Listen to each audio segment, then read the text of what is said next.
Might be turn it down for some other stuff.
welcome. You know who it is and what time it is. It is time for the Unified Advanced League week number 2, and we have a little bit of a special treat before we actually kick things off, but I'm very, very excited to be able to showcase this week's matchup here today. My name is Orbital. With me is Random Minion Caster. You know us, you love us or hate us, take your pick. RMC, how you doing today?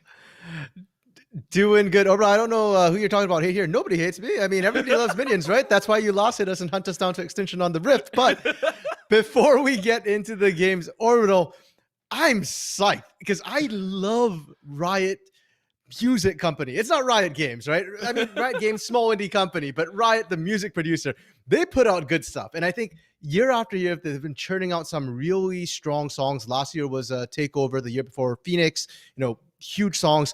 I'm looking forward to what they've got for 2021 here. Yeah, I am as well. It's something that's very, very fun. And a lot of people will hate me for this, but one of my favorites that I've always seen was Zed's all the way back. I forgot what year it was, and that makes me very sad. But the music video referenced so many great players. It was 2016. Thank you very much. I got a little update, which is awesome. No! But to me, it was more the nostalgia trip, the idea of bringing in some of these awesome plays and all of those awesome references. The Odd One was one of my OG favorite players to ever watch, and he got a spotlight in it. So you know what? I love it. I love all the songs, though. I have to agree. It's Riot is the music company. They make a game on the side. Like some game called Valorant. I don't know what it is, and something like League of Legends. I don't know. It's crazy, but we will get a chance as it is premiering tonight, and I think that is crazy. So hopefully we will get the chance to react to it, see what the music video is about, see what the song's about, and I think we do have some information on that. And as well, off on the side, we also have a League of Legends match tonight. If you don't know, it is Glacial Globals versus Bethany Esports Black. So I guess they're playing. I'm just joking. Before anyone tries to cancel me on Twitter, please, we will have the match afterwards. I don't know who this guy is. Yeah, I'll see you later. See ya. Bye. Glacial Globals, Bethany, I got your back. We'll get to you guys later. But yeah, the videos. I mean, the biggest thing to me about the music videos is also the video itself here. It's not just the music, it's the videos. And I believe we've been told the videos are ready to run. Yes, it is. So please sit back, enjoy our reaction to the brand new 2021 World Song Burn It All Down featuring Paris.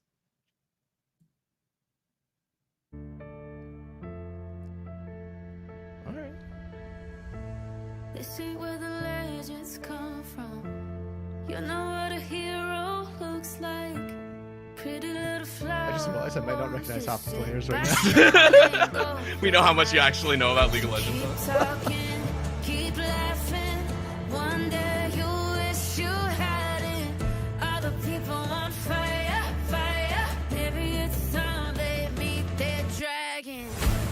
If you're gonna hold me down, The build-up's good. I'm loving this already. let me in into your castle walls. None of you can keep them. 'Cause if I gotta It's reminding me a lot of Takeover, the animation. Yep.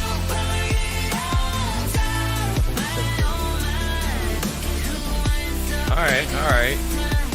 The underground arena. I like it. Which 80 carry plays Jin?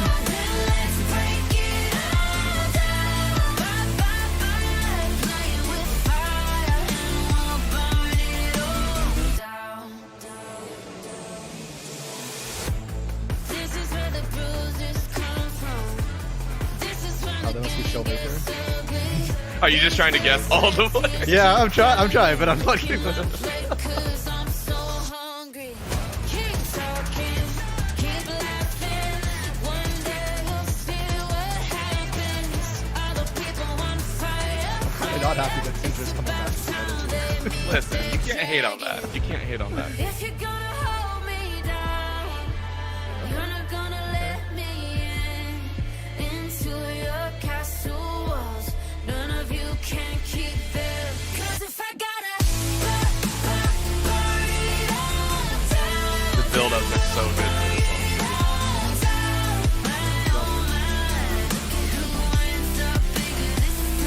If I gotta break it all down, then let's break it all down. Imagine if we actually played League like this in 1v1. How sick would that be? Talking about you know? It starts right now. Baby, you're surrounded, but your money where your mouth is. Bury your doubts under the ground. And they're gonna wash you Just waiting for the big drop. over the ashes. The animation Right shit. now, I'm taking my turn with the matches. 'Cause if Let's I go. gotta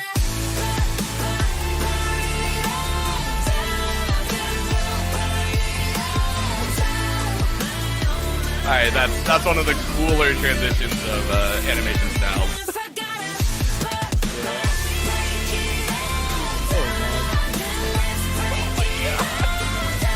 If they ever make a 3D projection of League of Legends, it better be something like this.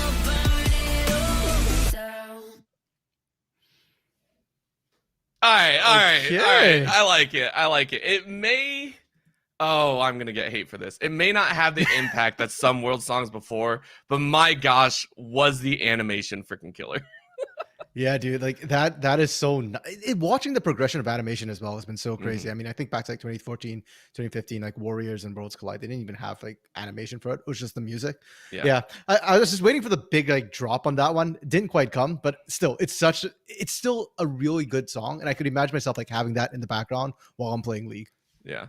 Last thing before we actually get into the real reason we're here tonight. This was not just a reaction video, and we're not just going to cut out Right Away to Black. That is the first time I think I've seen two different animation styles be used in the same video. Normally you see, only like a 2D and then a 3D or 3D in a later version.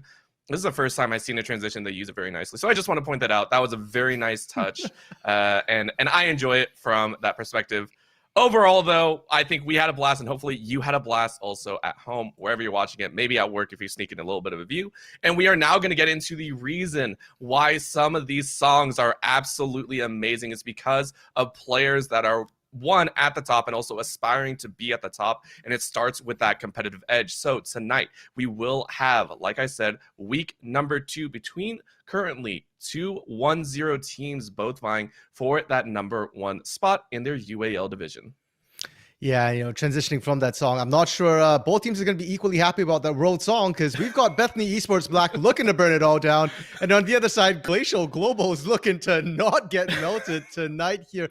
As you said, they're both 1-0 here, Orbital, but very different scenarios for these teams. Glacial Globals, they played week 1, and it was a bit of a match. I mean, it was a 2-1 match, so it wasn't necessarily the cleanest, but they did look strong here. And Glacial Globals is a team who has played in many, many different leagues. I believe they are a little newer to Unified Advanced League specifically, but this team has played together and they've got a lot of synergy outside of this particular league.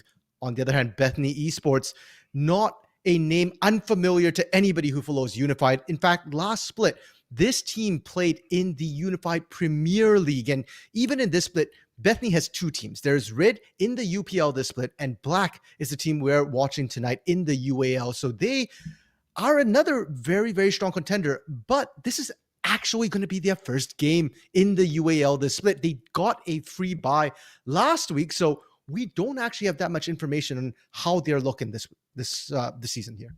Yeah, and it's something to mention. Like, I think there is a little bit more weight on their shoulders, right? If you get a bye week 1 and you're coming with a background in the UPL, it's a little bit more difficult to sit there and be like, hey, they're immediately going to steamroll. There may be a reason why they did drop from the UPL to the UAL, especially if a sister team was the one to be able to almost knock them out of that position. So there are some thoughts there. And the question is are they prepped? Are they ready themselves to be able to take on this challenge? Maybe show us up a little bit, make us eat our words here. Or if, Glacial Globals will be able to come out and be able to take a 2-0 series, maybe not in the fastest series, but definitely want to work their way forward. Moving into this, though, I'm still very sad. I don't think we're going to see any Vexes coming out because Vex has, it's been back and forth, but I do believe it's still disabled for this week specifically. What are your thoughts? Because as I know you play mid lane as well, and I personally had some mixed feelings on it.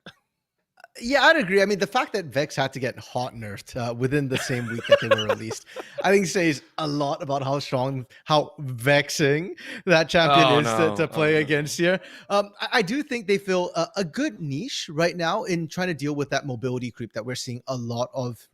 The damage numbers are actually pretty decent as well. But what I've noticed of Vex so far is that the early laning seems to be a little bit weak. And I don't know if that's great for the current meta when we're seeing a lot of pressure coming in from mid jungle. When you pick that Vex, you're kind of saying, okay, we're looking for the later. When we start scaling up, get a couple of items under our belt. But like you said, Orbital, not an issue for tonight. Instead, if we are talking about newer champions, the newest would be Akshan. But I'm not sure either team has really practiced or played the Akshan. From what I can tell, these teams seem to still play fairly standard to the meta, and Akshan hasn't really made his entrance into that scene yet. Yeah, it's a little bit difficult to play with him and to find those right situations. There are champions that we consider blind pickable. There are champions that we consider, counterable, where you can pick them afterwards and still feel okay. And then there are situational only champions where you only pick it in certain scenarios. One of my favorites to ever call out is the fact that if you pick up Alistar in the first round of picks, you better be banning Silas on the other side if it hasn't been picked up already. So there are some champions specifically. We aren't probably going to see the Akshan, but I mean, taking a look at these guys, I mean, like you said, we've seen the UPL group, this Bethany Esports Black. So my question to you, is there a specific champion that you think we should be watching out for? Is there a specific rotation that you feel is very prominent that might either surprise us, or is it, like you said, going to be overall just meta champions kind of branching out? I think one of the biggest changes recently in terms of the patches and champions coming in, enchanter supports coming in. Double enchanter support bot lanes are a thing which has become slightly more prevalent. It's not exactly meta yet, but it's not that surprising anymore. And in terms of specific picks, Amumu has been making a splash everywhere, and not just in the support position either. We're starting to see him resurge a little bit in the jungle because the ganks are still very strong as well. The double stun potential now buys you enough time for your lanes to respond if you are being invaded, not to mention just the overall gank presence he's always had here. So I wouldn't be surprised to see Amumu kind of make it in. I know that BE Mental here for the side of Bethany Black has been playing quite a lot of it in the solo queue. So maybe it comes in tonight if it's not banned. I know that the pro scene, there's a lot of pro players picking up that Amumu right now, and there's rumors that it might make that must ban list at Worlds. Yeah, which is crazy to think about, right? Amumu was the one champion that really you only play if you're leveling up 1 through 30, right? It's like almost like, hey, it was a free rotation. There's a reason it's the crying mummy, right?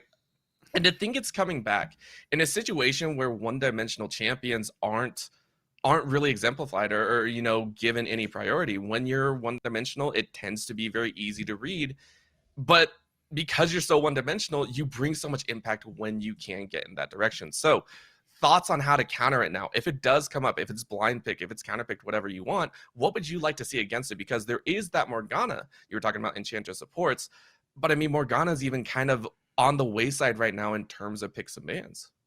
Yeah, I mean, you can still go with the standard sort of tanky engage champions, and a good answer to Amumu has always been to engage faster than the Amumu can. If he has to burn the ultimate on whoever's engaging, he's not burning it on priority targets. And of course, that's more in lane. Within the game itself, just having, a tanky front line who can soak it, or having disengage, things like Janna, things like Seraphine, Sona as well, all can act as very strong tools to deter Amumu engages coming in. And I'm sure the teams are already aware of it. I mean, like I said, double enchanter support has become a sort of thing, partially also because they answer well into the Amumu later game. Now, specific to this game, Orbital, there is a player who I'm keeping my eyes on here, and it's the jungler for Bethany Esports Black, Wizardish here. He has a bit of an interesting champ pool. He's been playing still quite a bit of Rumble and Sejuani that we're not seeing too much in the current meta. I like those picks because the Sejuani, I think, has always been a strong pick, which we don't see too much of. And it allows you to go sort of triple carry lanes and have any of your lanes pop off. And that, I feel, fits Bethany's wheelhouse quite well.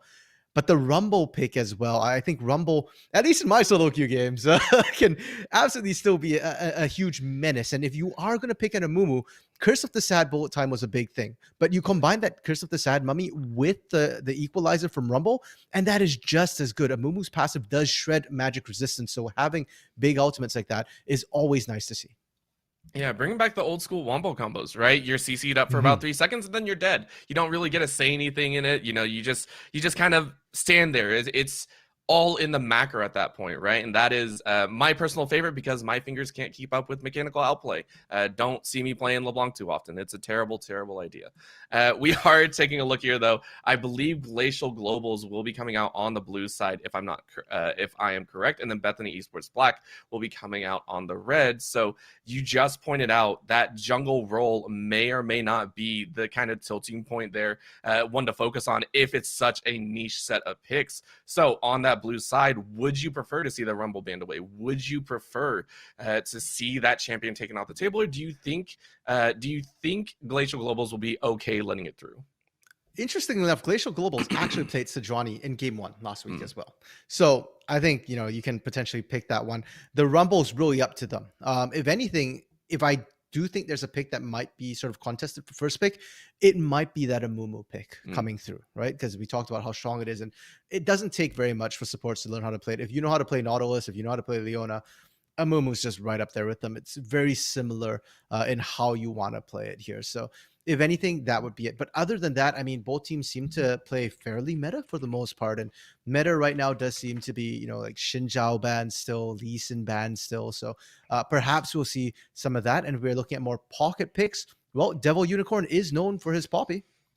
Yeah, there's oddballs all around, and that's something that I personally want to see. I'm gonna enjoy it very, very much, but we hopefully will be hopping into draft here in a second, and my voice actually gets on board with me as well. My gosh, you said the Poppy, you said the Amumu. There's gonna be so much entertainment tonight, hopefully, as teams are battling for that first place spot. And like I said, getting first place at the beginning is so big, specifically because of the fact that you only have 5 weeks, more or less, in the regular split. You got to make as much of an effort to cover that entire regular split as you can.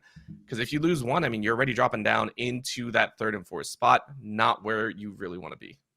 Yeah, for sure. And these teams both are 1-0 right now. So they're sitting fairly comfortable. I mean, you don't have to be number 1 in your group to get out. You just have to be able to beat, most of the teams to get out here. So there is space to experiment and try out. And we have to keep in mind sort of the backgrounds of these teams. Glacial Globals is a amateur competitive team for the most part. So they're looking to just perform well from start to finish. But Bethany Esports Black is the junior varsity roster of Bethany Lutheran College. So when you get collegiate teams playing in Unified, especially in the fall split, winter split, a lot of times it is also sort of in practice or a precursor to the C-Law, the collegiate law events for them as well. So for Bethany Esports Black, I am expecting to see a little bit more, maybe less standard drafts, more experimentation, limit testing coming through from them here. Whereas Glacial Globals, if they live up to their name, they're going to play it chill front to back. At least their draft has always suggested that they tend to play very controlled and very measured. Yeah, well, you know what? You were talking about experimentations and the swap ups. How does it work with the collegiate squads? We're getting that chance right now. We have been updated that Bethany will be running a little bit of a different setup here. So in the top lane, Hanjay will be playing top for Bethany, and Harry is going to be playing mid with Bodast at ADC. And you said it before that this team has already gone to one little bit of a different roster from their first series in week 1. Do you think this is going to be any different, or do you think this is, again, experimentation? Take it for what it is. A little bit of column A, a little bit of column B, Orbital. For Hanjay, though, if I recall correctly, the last time I did see them play back in UPL Winter, Hanjay was their top laner. So I think they're going to be comfortable with Hanjay in that position. I'm not as familiar with Harry, who's coming in at mid here. So I don't know necessarily how that's going to affect them or change things up. But given their experience together, how comfortable they are, with their only new player being Mental here, and now maybe Harry a little bit as well, I'm not too worried about their team synergy. It's more just how they want to play, what they're drafting to practice. Yeah, and no better way than to kick it off here for game number 1. We are into the champion select, going with those bans first. We take a look here as Glacial Globals are looking already. The first one we do see is the Caitlyn, which surprising enough, I like it because of the fact that, yes, the regular crit build is good. Lethality Caitlyn is so much fun to build, though. Yes, it is, and I don't know if it's necessarily caught on yet in the higher levels of play lethality, but it certainly is very fun. Does a lot of damage, and it leverages Caitlyn's strength, which has always been that early game. There, you don't want to have to wait for that 40-minute Caitlyn. You want to be winning out early, and we did see the Amumu hover a little bit by Bethany there, but it seems like they've settled on that Poppy once again. Devil Unicorn not going to be able to get his signature champion. Yeah, I mean, signatures, the one tricks and everything. It is good to ban out in competitive play. There's a reason why you don't see more one tricks at at 5-man levels. We did see a swap up over the Anivia, move over to the Aurelia, maybe just going through all the vowels and just clicking on random ones. Aurelia, though, sneaking back into the meta is now a prominent figure. He is going to be the second ban on GLG's side. Yeah, a really strong pickup there, which is lane dominant and allows you to start taking control of major objectives, especially if you pop it mid and doesn't have that many bad matchups. The Anivia hover there would have been funny to me if it was Glacial Global's going with that, because their usual starter, Kite Azir, plays the Anivia, but I do believe that we've actually got another switch up on the other side where we've got Slither coming in, or Slyther coming in for the mid lane. And again, I'm not familiar with Slyther, so this mid lane champ pool right now for me is a huge question mark. Yeah, and question marks mean excitement, at least in my book, because everyone is quite literally going at it with nothing in their pocket. It's, hey, we don't even see the weapons that you're bringing to the table here. It's all at that last moment. We have to kind of deal with that quick shift in what they're playing. With the Kindred banned second, it means Popeng has been the object, or the kind of the priority on the side of Bethany Esports. Graves as well, so soloing out those two. Swidler not having a single champion. Finally, last man coming in here. Is it going to be the Amumu, or is it going to be left open? I don't think Purple Ninja has been playing that much Amumu in solo queue, so they might just feel like, okay, we're going to leave this open and let you decide, do you want to pick it yourself, or are you going to give it to us? The Anivia ban coming through. Like I said, I'm not familiar with Slyther's champion pool here. So I'm guessing that they did their research and they go, okay, we just don't want that Anivia. And even if it's not like a super Slyther pick here, it is still very typical of Glacial Global. Like I said, they like controlled measured fights front to back, and Anivia provides that in spades. Yeah, and you can see the hover right now. You were talking about controlled fights. One of the best ways to do it is going to be the Tahm Kench, which has seen a resurgence in the top side. It is annoying if you are not prepared for it, but because you hover the Tahm Kench and you take it, that all-time priority champion, the Amumu, is going to be taken, and that is going to be your flex between jungle and support. Okay, we're not going to talk about that hover. They're not going to pick Teemo. Tahm Kench, though, when he got changed, he was considered broken. People struggled to lane against him. He has been nerfed since a little bit here and does have some bad lanes. You can bully the Tahm Kench here. He's not as mobile as people seem to think he is. And the Abyssal Voyage, the short range sort of hop away, the escape, if he gets CC'd, it gets interrupted, it gets stopped. Orbital, Rumble Amumu. It's not Wizardish, or unless he name changed to Swidler here, but still, that combo has just been locked in. Oh no, you hyped it up, and not even like 20 minutes later, they're like, yeah, we'll lock it in, it's gonna be great. And we get a Heimerdinger. Yeah, oh my gosh, this is gonna be so much fun. Oh my gosh, I love this so much. So Tahm Kench and Heimerdinger are both locked in. Is it going to be able? Is this just like full solo queue right now? Is this full? Please tell me GLG are going full solo queue just to see what happens. Forget measured and controlled. That just went out the window. I mean, Heimerdinger. The thing is, I think Heimerdinger is an underrated pick in competitive. We've seen it in Korea in the bot lane. We've seen it in the PCS in the mid lane here. And I normally love it. But into a Rumble Amumu, I'm a little bit concerned here. We don't know where this Heimerdinger is going. It could still go bot. It could still go mid. I'd be a little bit surprised to see it bot paired with a Rakan support. But hey, depending on what the other side does end up picking, it does work. If it's in a mobile AD carry and against an Amumu, you set up those turrets and watch as Amumu dies trying to engage into you.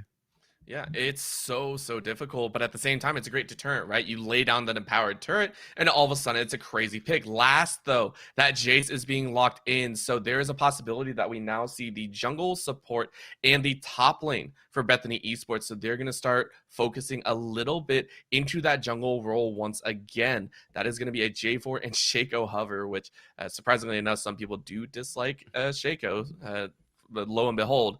But J4, I think, is a solid ban away. You don't want to allow that strong CC utility to be handed over to GLG's side. Right, and the new jungle trinity does seem to be that the Shinzao, the J4 here, and the Lee Sin. I completely forgot about J4, but if anything, J4 with Amumu, with Rumble. Like, J4 Rumble is the original hot pot combo here. So, you know what? It would have been really scary, but they're the ones to take it away, which makes me think more so that Rumble is likely to be going into the jungle here. Now, Yasuo being taken away, that is one of Hanjay's more played champions, and could play it into the top lane. There's not a lot of knockups here so far. You had the Jace one, but it just feels like they want to take it off, preemptively remove more team fighting tools. And if that's the case, you could have that Jace top and maybe something like an Orianna come through for Harry if you're still looking for more wombo combo to top up. Yeah, and hovering over that Vi, they swap it up to the Nocturne. So as you predicted, most likely Swiddler is taking. Oh, and Orbital seems to have frozen a little bit there. But yes, I'll complete his thought there. If anything, it just suggests even further that Rumble is probably going to be in the jungle. And Orbital, are we back? Maybe. Outer Space is not treating me right so far. Aphelios, though, tagging in on that bottom side ban. Bethany Esports will not have that combination to work with. So we'll get to see ADCs are still available. And that is going to be the Varus hover. If that's locked in, that should help kind of complete their composition out. Or okay, still messing around here. Kalista also being hovered. It's a great way to get everyone in. And finally, to say, Ash, we don't even want to get close to those battles. Oh, bro, never trust the hovers, man. No, Bethany's trolling us right now. So enjoy it for what it is. But yeah, and then the thing is, when you already have so much AoE wombo combo potential, most AD carries would work, right? Ash with the utility, Varus with the further lockdown. You know, you could have gone something like Jinx as well for the Rockets to come through. And it feels like they're holding their pick for the solo lane, the last pick to come through. I like it because we don't know where the Heimer's going just yet. And we talked about, you know, the most commonly banned junglers. Xin Zhao still up there, does get picked up, and Samira coming through right now for Silva here. I'm not sure how I feel about this just yet. Oh my! Whoa, oh actually? my gosh! I thought they were just trolling with the hover again, but no, they actually locked it in. Okay. So there could be some swap ups, and we're getting some. We're telepathic. We're psychic. We have a bit more information. We are getting word that Tryndamere is going towards the mid lane. Jace is still going to the top. And there are going to be some questions here. Our analyst looks like his mind has just absolutely collapsed. So let's give it to him. Let's see. What do you got for us, RMC? I'm still trying to parse this Tryndamere mid. Because I was thinking Tryndamere top. Like, you know, Jace mid. That is the more common thing here. But our producer's telling us in our ear that no, that's a Tryndamere mid. And I'm looking at this going, how is it supposed to work? I mean, theoretically, the Tryndamere just isn't going to do well to Heimer. No melee does well into Heimer because he just sets up turrets and then you can't trade comfortably into him. You have to build a ton of magic resistance, and even then you're chipping away the entire time. And let's not forget, Heimer is known for the turrets, but that's not the entirety of his kit. He also has a stun as well as poke with those rockets as well. If you try to engage a Heimerdinger, he drops a stun on you in the middle of his turrets. Good luck, have fun. And if you're not fighting him as a melee, he'll poke you out with his rockets. So I don't understand why this Tryndamere was picked into the mid lane to try and match his Heimerdinger. There is still the potential that, hey, maybe the players themselves swap the lanes and we still see the Tryndamere top and the Jace mid. I think that'd be what I prefer to see here because Hanjay is listed as their starter mid laner here, but has played top. But if it does end up going Tryndamere mid, I just don't see them getting any priority in the early game. They have to wait till level 6 when he gets that Undying Rage, and then you just all in with that ultimate. But if the ultimate's not up, Tryndamere just has no agency. Yeah, and at that point, you're really hoping for a jungle help, right? Now, there are scenarios where if a Tryndamere can get through, you know, maybe slap out the turrets pretty quickly, the cooldown for Heimerdinger's turrets is actually pretty big.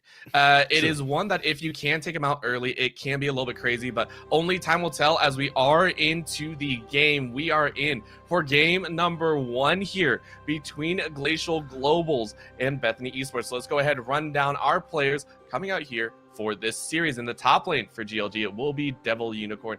In the jungle, it is Popang. In the mid is Slifer. At the ADC is Silva. And at support is Purple Ninja. And on the red side here, it is going to be Bethany Esports Black with Hanjay taking that Jace to the top lane. The Rumble in the jungle for Swiddler here. Harry, that is indeed a Tryndamere mid. And in the bot lane, it's Bodast and Mental here. I am just loving this, honestly. Playing mid, one of the most traumatizing things that you can ever have happen to you is for you to get run over by a random melee AD champion in the mid, right? It is soul crushing, it is demoralizing, makes you want to uninstall the game, and yet you queue right back up praying you don't get them, and most likely you get them again. This Tryndamere is one that is the most risky all-in gamble that you can have at the start of a poker game. And I absolutely am enjoying this. But actually, on the flip side, GLG are the ones that are actually calling a swap here. They're looking to try and place Unicorn in the mid with the Tahm Kench. It looks like they might get away with it. Okay, and I think a lot of this is more about hiding the Tahm Kench away from the Jace here, not wanting that bad matchup, because Jace has a field day with Tahm Kench. We talked about the fact that he now does indeed have counters, and Jace is one of them with the range, whereas early game, Tryndamere isn't a particularly brutal lane to start off with. He needs, a couple of crit items to really deal with the opposition, with the enemy laner here. So it feels like that's kind of what they're going with here. But it does sacrifice the Heimerdinger a little bit, because Jace can lane much more effectively than the Tryndamere can into those turrets. And there we go, just already the bullying happening. So this is going to be a long game for Harry. That's all it's going to be. And in the bot side, though, we see a quick engage. Silva actually getting ignited, and they're going to double up. That's going to be a level 2 kill. And Bodas at the level 2 mark is going to collect a kill. Assistance from Mental. Love to see it. And that's right there, Orbital, why Amumu as a support is such a strong pickup right now.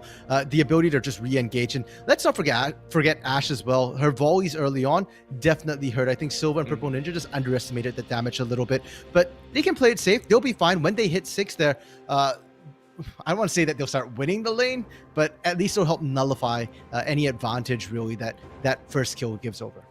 Oh yeah, it's gonna be a rough time now for the side of GLG, but they still have plenty of time to work with, right? This lane swap, I think, is gonna be a huge advantage for them. Devil Unicorn, and I said it before, right? Tahm Kench is the one champion that is one of the more annoying ones, and if you don't deal with him early, he can spiral pretty much out of control. He gets to a ridiculously tanky level, and if you're not ready for it, you get destroyed without even knowing, and all of a sudden you're down maybe 2k, you lost your tower, and you lost all pressure. So in that early mid game, I wonder if we're going to see Swiddler try and take their chances in that mid lane, try and catch a very immobile fish in there. Instead, Swiddler was found on the bottom side, is not going to get that scuttle, and might actually get double scuttled, which can really hurt the Rumble's clear.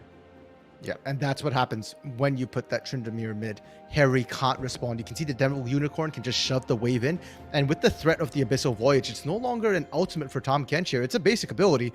He can just back up the Xin Zhao. And therefore, for Swiddler right now, you're just looking to power farm till that level 6 as quick as you can. Before that, you're not looking to actively gank too much here. You want to prep a little bit, but Popang might be saying that's not going to work. A little bit of a call in the top side. Shows a little bit of damage. A Mental trying to look for a catch. Silva, so far, even though the first that did occur, isn't going to worry too much about it. Mid lane seen a bit of fun, but overall, after the first blood, pretty quiet in all stances. Yeah, if anything, I'm just watching the lane stage right now. The fact that Harry is actually getting the shove right here doesn't mean actually taking that turret shot might spell action. Well, might spell action, but the question is how much can be done. A nice dodge on the side means Harry is going to be able to trade back. Now as kickback, Slifer, the one that gets the big gank, but a huge punch. What about what's going to do with Slifer? You don't gank a Heimer if you ain't got no CC. And Slifer gets a solo kill in a 1v2. Not gonna lie, I was actually very surprised that Swidler went for that particular gank. You don't have the equalizer yet. They didn't have a good way to clear off the turrets. They brute forced it, and it not only hurts them in kills, but they lost both flashes bot side. Mental just pressuring. They're diving? I don't know if they really wanted this, and that's going to be a dive on the tower. A nice little block is going to delay the death only, so Bodas is able to make it a second kill, making up for that top side. A little bit of an error means that Bodas is probably going to be the recipient of quite a few ganks here in the future. Not gonna lie, I thought for a second there that Mental was like, no, didn't mean to go in, but did. Topside, Hanji just bashing out Slyther here. Oh, but on the wrong side of the map now because it's a level 6, and that's the tower. It is a trade, though. It is a trade. Hanji was able to trade it back, and that is honestly the best case scenario that you could have asked for. Popeng on the bottom side is going to flash in. That's going to be a little bit of a stun coming out from the first bandage toss, though. A knockup means Bodas is looking on the wrong side of the map, but a trade by back means Silva's going to fall. That's a killing spree going over to the Ashe, who was quickly shut down. Swither now arriving on the bot side. Purple Ninja hoping to run a little bit interference, and the teleport calls it off. So both ADCs trading their lives, but the gold in Bodas' pocket means that they will get a hefty purchase. Big difference in the circumstances, Orbital, of that bot lane kill. And oh my goodness, the gold differential there between the AD carries. 1,000 already. Okay, 1,000 doesn't sound like a lot, but we're only 6.5 minutes into the game. That is a 50% gold lead that Bodas has right now. That bot lane is going to be rough for that Samara, but I want to go back to how that started out and why it's different for these AD carries here in terms of how they died. Because Bodas was going in aggressively getting those kills, whereas Silva, that was reactive. You had to call in jungle pressure. You had to call in a TP from your mid laner as well to survive. And a lot of this is coming off Mental, this new player to the Bethany roster whose decision-making, his engages have been absolutely on point so far. And surprisingly enough, Mental actually short enough to dodge under the spear of Popeng. So doesn't get tagged out, doesn't get jumped on. And that's always the scary part, right? Yes, the engages have been great. But if you catch the Amumu doesn't really have anywhere to go. And that's kind of your ticket in. But when you're being so aggressive, it's so... Yeah, Mira, very nice clearance. Okay, yeah, cut out for a quick second there, Orbital, but I'm just waiting for those level 6s. Mid lane, though, they're well past 6, and Harry can look for a dive. Yep. One more auto attack means that the ultimate is not charged, so Harry knowing the exact amount of HP that they will survive with. Yeah, honestly thought they could have looked for it. Bot side, Ashe 6 already. Mental looking for his, and I want to see Swidler just go down there. Your bot is primed. They've got CC in spades for you here. And while the blade roll from Samira stops a lot of things, it doesn't stop the equalizer burn. Oh, Harry wants this trade, and feels like they might be able to do it, but the heal is going to be okay, and that's going to be the equalizer. That's going to force the fight, and Devil is going to have to flash over, but you know the flash is good for it. Harry hasn't even burned the ultimate yet, so this is going to be a trade. One gets a little bit of a knockup, is going to pick up a solo kill. Now Popeng is going to get second out. No! Oh, that is heartbreaking. Harry is not able to survive that much longer, and almost picks up a 2-0, but instead it's a 1-for-1. Really well played and patient from Popeng there to just wait off before turning, getting the final kill, even having to smite to get some health, or else he might have dropped there, but he does answer the kill. And so far these teams have been pretty much neck and neck on the top side of the map. The only big difference is happening in this bot side right now, and Popeng's trying to change that. Oh, and a nice double knockup means that they are going to be soloed out. Beautiful. A great ultimate, though, is going to stall out the inevitable Silva. Able to tie things right back up. Picks up an easy double kill. And that is just playing off the cooldowns there. You know, sure, the bot lane still has their ultimates, but Swidler already used the equalizer, wasn't there. And it looks like we've been swapped out. I don't know if we've encountered a pause here or anything, but for now, we're off the game screen. Yep, we are experiencing a few technical difficulties, so we're getting those sorted out, but I think it's time to be able to sit down and discuss what just happened. Number one, Slyther in the top side. It's going to be rough, right? The Jace has to go overly aggressive, and the best you're hoping for is a 1-for-1. Bottom side now evening out means Bodas is going to be in a little bit of trouble, but the surprise is the Tryndamere is looking like it's getting some agency in mid. Like, what the heck is going on here in game one? I mean, that's It's a little bit early, but this is what we do expect to see as the game goes on, that Tryndamere does start to beat out that Tahm Kench, because Tahm Kench doesn't have a reliable answer to deal with it. If you're just trading autos there, once you get a couple items under your belt, Tryndamere just out-trades you. He's got heals as well, and looks like we're back into the game. It was a sound error, apparently, and the animation's not just coming through, so we've got that fixed here. But continuing on this mid lane trend, it's a little bit early for Harry to start taking control of the lane, but it spells bad things for Devil Unicorn here, that the Tryndamere is starting to threaten dives already. To know a Tryndamere mid is allowed to do something like that is horrifying in its own right, right? Once you build, and I think the build is still a little bit of CDR with brute damage in it, you get to the point where the ultimate, the Undying Rage, is up. I want to say 30 to 45 seconds. It's ridiculous.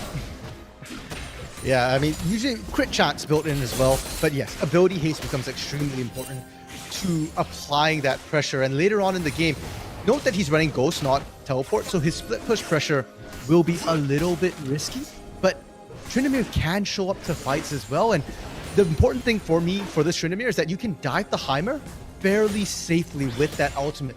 You don't have to worry about dying to those turrets on the exit, and you're melee, so you can get in range to actually deal with this Samira trying to pop her Infernal Choke. Well, that's going to be the Devour, and throwing under the tower means a nice charm and knockup. Mental can't really do too much. And actually, the slow and body block was doing very, very well. They can't finish it off, though. Swindler and Mental allow Harry to walk back out. And Harry knew exactly how much damage he could take. He wasn't worried, still willing to trade the damage because he knows that he can get out before the Undying Rage goes down.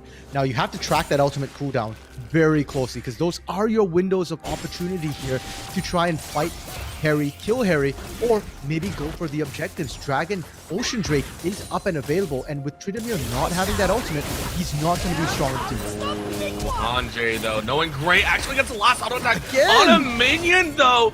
They can't finish the kill, so Slyther gets a second solo kill of the game.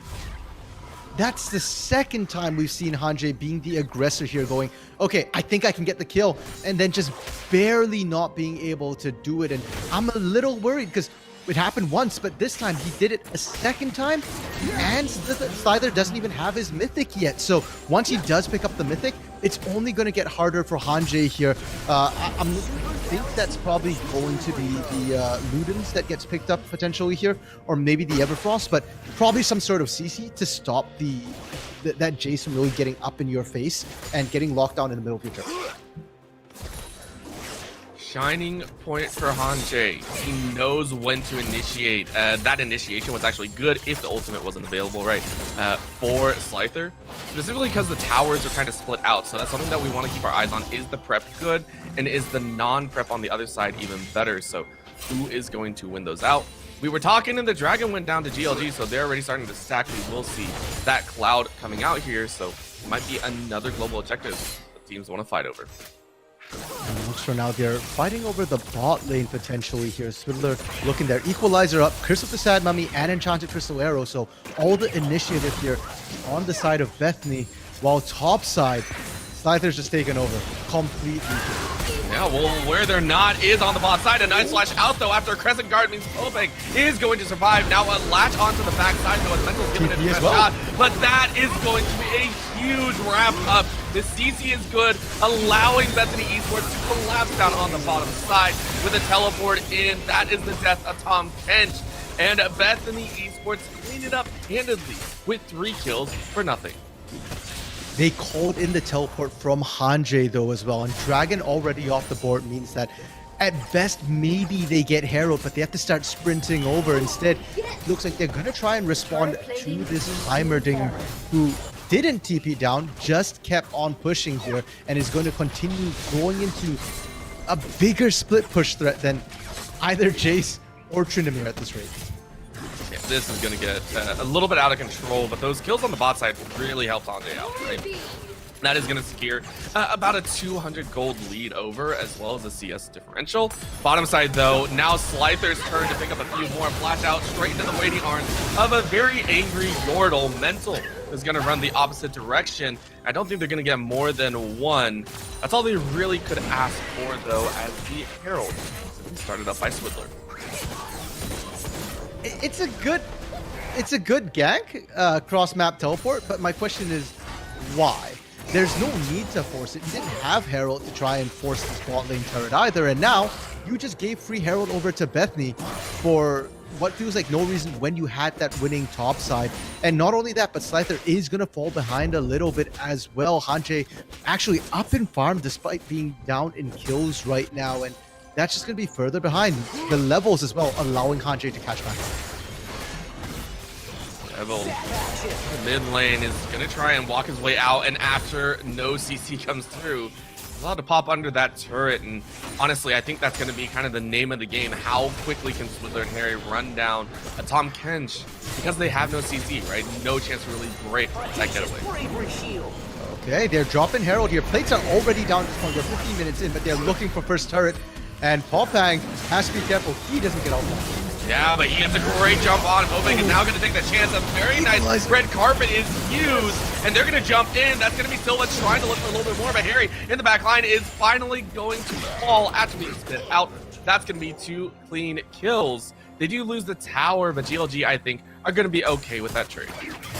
Yeah, they're going to be more than happy with that trade here. That is a tight corridor. That is the exact best position for an equalizer. But Swiddler rolled out the red carpet, and Glacial just went, no thanks, we're doing the photo op with Harry right now. They didn't actually get tagged up by the equalizer there. They actually just turned and killed Tryndamere instead. So huge win for them. The equalizer not coming quite through for Swiddler there, and it's going to cost them the kills. It's going to cost them pressure in the mid lane as well. Yep. A little bit of damage. A little bit of a chance, and after that early game kerfuffle, 16 minutes in, a nice 2K lead for Bethany Esports. But where can they extend it, right? Yes, you have the lead. You need to be able to get a little bit more with Dragon coming up in just 30 seconds. And it sounds like that's going to be where their attention is drawn. Yeah, and that is what their composition wants to do. They are looking at these major objectives to fight at. Yes, the last fight didn't go their way, but that was slight misexecution on their part here. The comp remains strong. We've seen it come through. They want to fight without even layering things, right? And now that they've got Harry starting that split push downside at the bot side here, they just need to set up for this dragon in 6 seconds, and Glacial are the ones who have the harder task of trying to find a way in where you don't get engaged on as a group. Honestly, it feels like Bethany Esports are actually okay with current setup. A nice little drop on Hanche. Means that it's going to be a little bit tagged up. This will be a secure dragon for Bethany Esports, as none of the teleports can really be used, of course. And with that, they also secure it to a second tower on the bot side. Top side, I mean, that turret's living on a prayer. Yeah, I don't know what happened between Hanje's second death and now, but that top lane just flipped, right? It was Slicer winning out a lot of those trades early. Now it's Hanche, despite being down, who is actually threatening the turret. The gold is pretty much dead even here, but it's just about the pressure they're putting down. And if Bethany can take all 3 turrets, they're in a perfect position to just continue taking all the neutral objectives here. Glacial will struggle to try and match them. The big question for Bethany isn't the objectives here. The issue for them is trying to actually push and take turrets. Yeah, they have the composition for a fight. The problem is they're never going to get one on the opposite side of the map, right? That is the long-standing issue, and I feel that's kind of why they tried to pick up the Xin Zhao and the Samira. If you get the red carpet going out, Slicer is happy to set this up, and a call of the ultimate means one ability is absolutely going to shred people through. It's going to drop down, so it goes on a little bit of a timer, but Popang gets a nice little catch on Swiddler, who has to use Protoball to get right back out. A little throw of the stun is not going to land, but that's going to be an empowered W, not doing too much. Curse of that money is able to latch him up for a little bit longer, but an arrow across the map only lands on the Tom Kent for everything expended. Not a single kill went through. But the play might not be over yet, Orbital. Glacial have sent everybody up there. They really want to get this turret here, and they might very well do it. Harry split pushing on the other side, but remember, Harry did not take teleport, so Harry is committed right now to continuing this bot lane split push.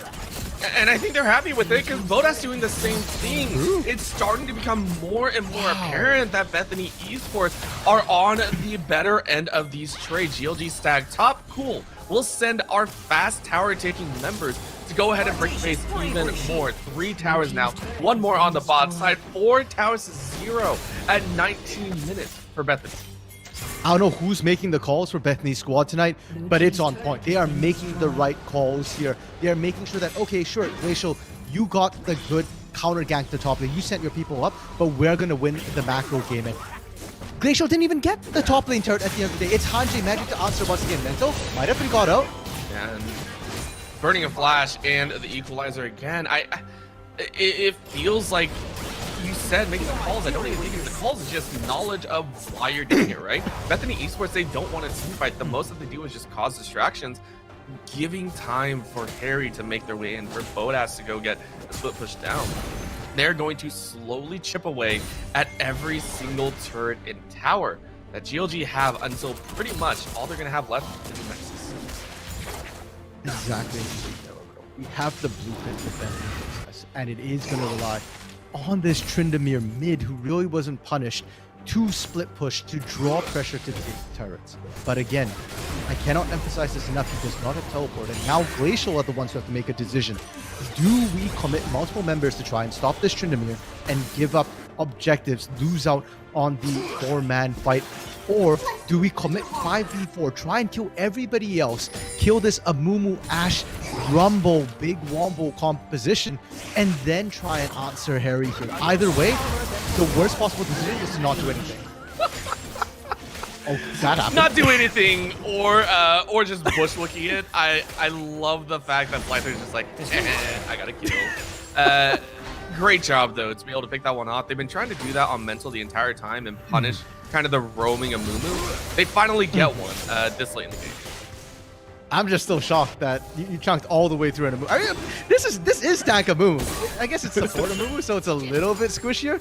But Slicer doing that is disgusting and nullifies everything I just said before. If you can do that, Glacial, keep doing that. Don't worry about Harry. Harry's not your problem when you've got that. When you've got a numbers advantage, you can afford to send 2 and still win the other side of the map. They've done so well, and for GLG, it is their first tower on the bottom side. Devil Unicorn picks that one up, but he isn't going to be able to recall in time. The Dragon is coming up in 25 seconds.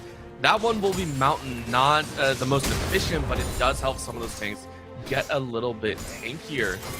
Both GLG and Bethany Esports are collapsing in very quickly. Look, the teleport from Slicer as everyone gets in position. For the sake of Bethany Mental here, I'm hoping they get themselves some Mountain Drakes, because Mental needs a bit more defensive stats to be able to survive that all-in. Teleports available for both top laners, but Hanje's already down here, the poke starting, and the TP comes through from Slicer. They're going to be happy about bringing all 5, but we have to keep eyes on that wave prep, right? Bot lane is pushing in favor of Bethany Esports. Top lane is starting to balance out. I think that will push in GLG's favor. And mid, of course, is slowly pushing in to the blue side. That means Devil Unicorn has to kind of push up forward, and with the turrets over the wall, they are going to kick down to about 5k. Be a jockey for a very long time if no one really gets shot. Well, okay, as soon as I see that Silva eats a huge shot to the face. Yeah, the Samira, I mean, Samira's got lifesteal. She's already got the Immortal Shield Pull. She's queuing it back up here, already back to full health. And again, situation here, the Shock Blasts favor the side of Bethany. They've also got the better engage, but right now it's Glacial who are actually on the Dragon. One of those points we gotta watch, and that's gonna be the sun coming out. Curse of the Sun, Money gets more! That's a 4-man ultimate! That might be what Bethany Esports wants, but the kills are still fairly even. DT gets coming down, but Harry just starts shredding through everyone. Bethany Esports in competition. You know, some results, he gets destroyed at the very end. The GLG are melted, done, and dusted. Only one alive is the crazy inventor himself, Slicer, running straight through the enemy side jungle. Bethany Esports get a much-needed win as well as a Dragon. Oh no, Slicer, he could have executed, but he stopped to do the recall taunt. Unfortunate there, and Bethany, again, with this team composition, they got the poke with the Jace, they've got the better engage, and it just showed. I want to give props though to Devil Unknown. Devouring Mental actually stopped the initial engage. Unfortunately, it wasn't enough, and Mental still, despite getting devoured and not being able to get his perfect engage, found 4 men. That is absolutely amazing. And Mental this game, if he's not dead, he's been on point.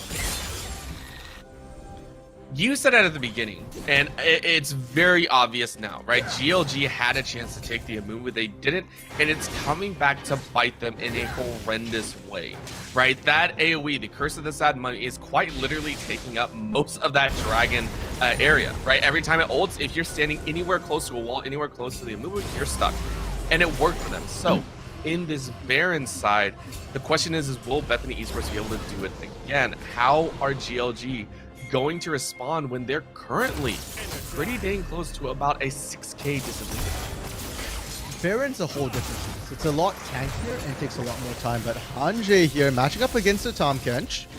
Actually doing okay so far. One auto attack though is going to chunk it out. Devil is going to go down to about 50% HP, but look at the auto attack. Look at that damage. The slap of the tongue. It's too rough. And that is going to be a solo kill over to Devil. Well, that's one way for Glacial to make sure they can secure themselves the Baron here. But picks aside, which they've managed to find quite well here twice now, once in Slyther, once in Devil Unicorn, they need to get there first and they need to set up the turrets for Slyther. Their goal isn't to take the Baron, it's just to stall it out. They skill quite nicely here, and as I say that, nope, they're just like, we're going to take this TP committed coming through from Devil Unicorn. I like the ballsy call, but can it work? And this is a gamble. Harry is going to make a chance, but Swizzler's nowhere 1,000, it's gone. It's going to get low, and it's over. GLG get a great call off and are rewarded with all 5 members with Baron buff. I wish we had because I want to go back and look at why they decided to do that. The end result is flawless. It's immaculate. But what shocks me was that they knew that there were members of Bethany in the area. I don't know if they caught Swizzler basing, but just zero hesitation. And the damage was sufficient. This Heimerdinger, this Samira, this Xinjiao at this point in the game are able to shred it. And now Bethany have to keep that in the back of their mind. Yes, they're up gold. Yes, they're up objectives and turrets, but they did just lose a Baron effectively blind. That's a rough one, right? We're starting to see the compositions really unfold into their priorities, into their strengths, right? Bethany Esports, they just want to push. They're not fully worried, I would say, about a Baron push, because they can kind of counter on the other side. They don't have to contest it. They don't have to be like, well, our only option is to fight it. If the Tryndamere can find the opportunity, he will push to Oblivion and actually match the pacing, right? On the flip side, GLG feel like this is their time to kind of shine, right? They have a chance to counter a split push as well. So they send 3 mid, they go ahead and hang on to that side with the Tahm Kench off on the way. Remember, the 1v1 has already gone in Devil Unicorn's favor, so Hanjay will never take a fight with him now. Pretty much here. And it comes down to the lane assignments here. Ideally, you want Harry to deal with Devil Unicorn. Harry was winning in the lane. I believe in the lane, he had the highest CS discrepancy, the highest gold discrepancy here. But they're not quite doing that because of the lack of TP. Devil Unicorn. Oh my gosh, Hanjay getting some much needed help from the rest of the team, but the teleport's coming in. Slyther's going to try and help him out, and they get out. Oh, and he gets the knockup. All right, Devil Unicorn. Fancy play. The bib is there for style. 4, 3, and 2, getting out of a sticky situation as well as getting that kill. the fact that they did that, Devil Unicorn probably got it out on his own there. If anything, wouldn't even have had to burn ultimate to take Slyther out. Amazing play, and shows how tanky this Tahm Kench is. I was a little bit concerned that Glacial would struggle to push with the Baron buff, given their fairly short-range composition, but this pick is allowing them to push now, and it's not just a stalling Baron anymore. You're actually finding leads, and not only are they going to get that turret, but they're going to be able to fall back to that dragon as well. I'm still amazed that play actually worked, guys. You know it wasn't called, but just being able to survive like that just showcases how the meta has swung into crazy standings. Purple Ninja is going to flash in, get a double knockup, but who else is going to follow through? Red carpet laid out. Mumu going into the backline, trying to hold him off, but it's a little bit too late. Harry's here. The Ash is pretty pushed out. They're going to try and collapse. Arrow lands on a very squishy support, and they're going to get the chunk. Harry is still very much alive. Hoping, trying his best to do something, but once again, it's all down to the Tahm Kench and the Heimerdinger, and they can't make it happen. A little bit of a force engage from Purple Ninja gets the rest of his team killed. Bethany Esports get a little bit of a consolation prize. And I want to highlight the vision around this bot side here, Orbital, when that fight kicked off. You can see right now, it's all red. The only blue were turrets that Slyther was setting up. So when Glacial engaged, they thought, oh, we got them. And it looked really good from Purple Ninja, but they lost track of Harry coming in from the back. And it was Harry just cleaning house on the back and wiping out all the remaining, well, Baron was already off at that point, so they just kind of cleaned them up, shoved them in, and despite losing the Baron buff, they're the first ones to take out an inhibitor turret. It's rough to see, right? If you're GLG, you had a great set of plays, you were able to pick up the 4th dragon of the game, and things were looking up, and then you just get a little bit too hypey. Things can make it happen, and it just doesn't. So now it's back to square one. You have to be able to get a little bit of understanding in, maybe look for a pick once again, or wait for this Baron. It's coming up in a minute and a half. That's plenty of time to prep, plenty of time to get the wards down, and figure out how you want to engage. Speaking of figuring that out here, Orbital, let's figure it out ourselves in terms of what we can expect for the next couple of nights, because the last couple have been crazy. Let's start with Bethany, because we've been talking so much about them, but Wombo combos have one huge limitation, which is that they do tend to fall off in terms of damage. Mental is fine, we can keep talking. The Rumble is going to start falling off. This is the spike, right? You've got the Rocket Belt, you've got the Void Staff. You're not going to do much more than this. Ashe doesn't do too much damage as well, and Mental as a support is just the engage option. You're not really there for the damage. So at this point, you're relying very heavily on Harry scaling, and that's not about your team fight. Glacial, on the other hand, they're okay to play it slow because Heimer's going to keep on scaling here. Your Samira can also start to scale. And as we get later and later, as Samira gets more items, the team fights are actually going to start swinging in Glacial's favor with better sustained damage from that Samira compared to Rumble. Rumble is getting chunked out. Swiddler eats a pretty chunk of damage, kind of responding to Hanjay there, who, with 3 auto attacks, forced Purple Ninja to leave. So we're starting to see those power spikes come through. We're starting to see that damage like you were talking about, the ramping up of all the abilities. But let's talk about the one big elephant swinging a giant freaking sword. Harry is currently sitting on 4 items. That is one above the highest member on the GLG squad, which is Slyther. He is sitting with the quick blades, I believe, as well as the Gore Drinker. Just about everything that you need. He's hit his power spike and then some.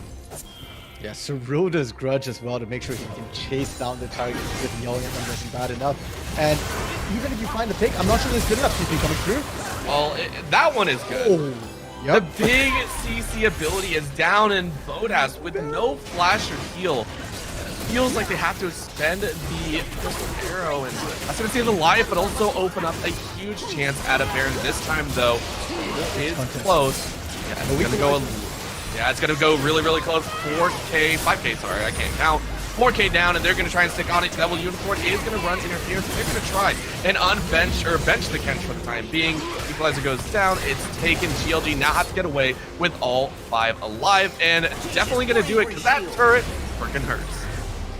My goodness, trying to chase into a Heimer is like trying to chase into a Singe sometimes. If Slyther picks up the Rylai's Crystal Scepter at any point during this game, it's over. You just can't chase into him anymore. But great pick from Glacial. And I feel like we keep harping on, Bethany's composition, they've got better engage, and then we see it work, and we're like, yeah, that's exactly what we're talking about. And then Glacial just seemingly out of nowhere just keeps finding picks, finding catches. I mean, Harry being that far up is okay, because he has Undying Rage.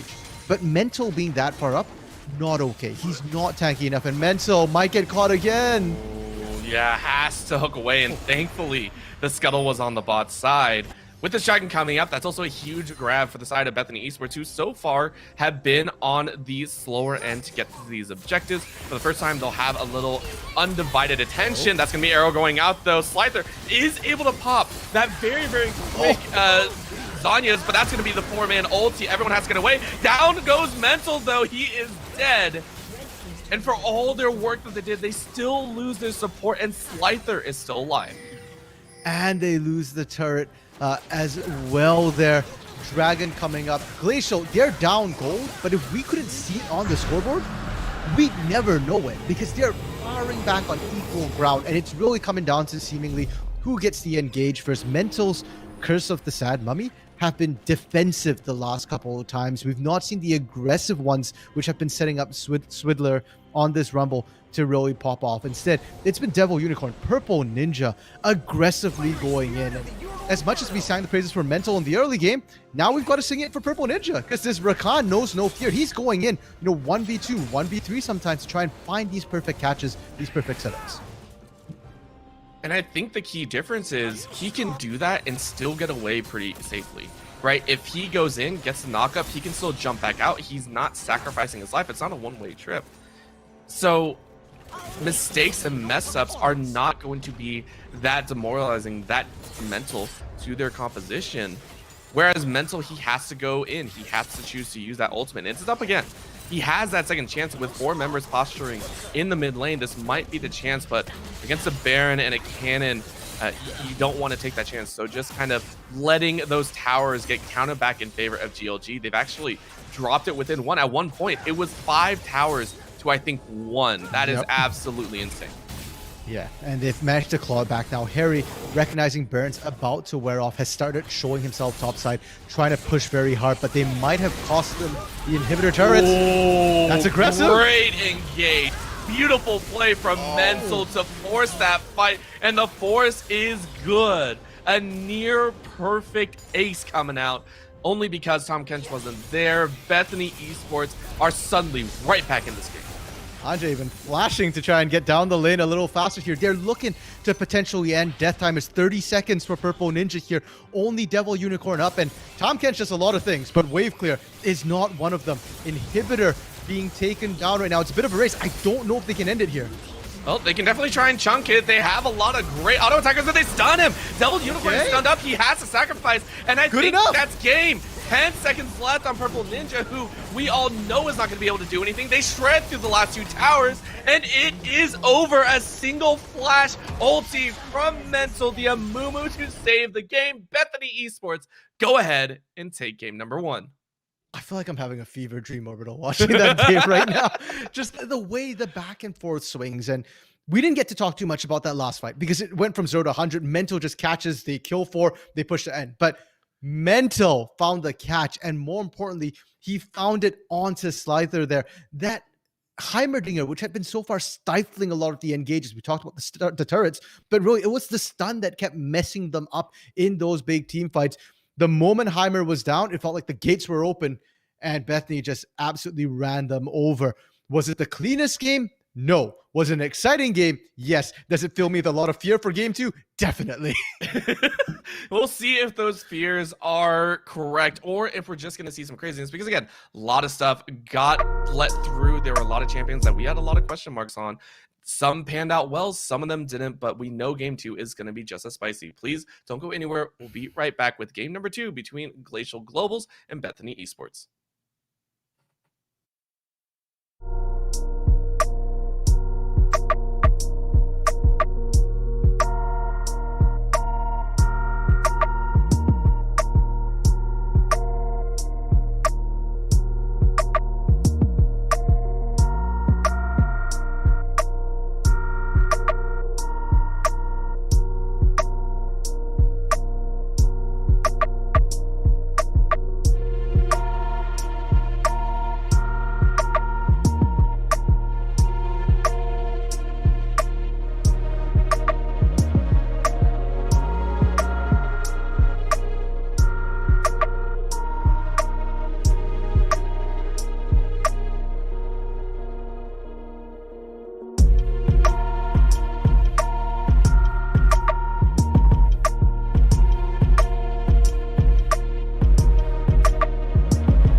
And we are back, ready to go for game number 2 after a surprising game 1. That's the only way I can put it. Surprising champions, surprising decisions, and a surprise ending in the most surprising way possible.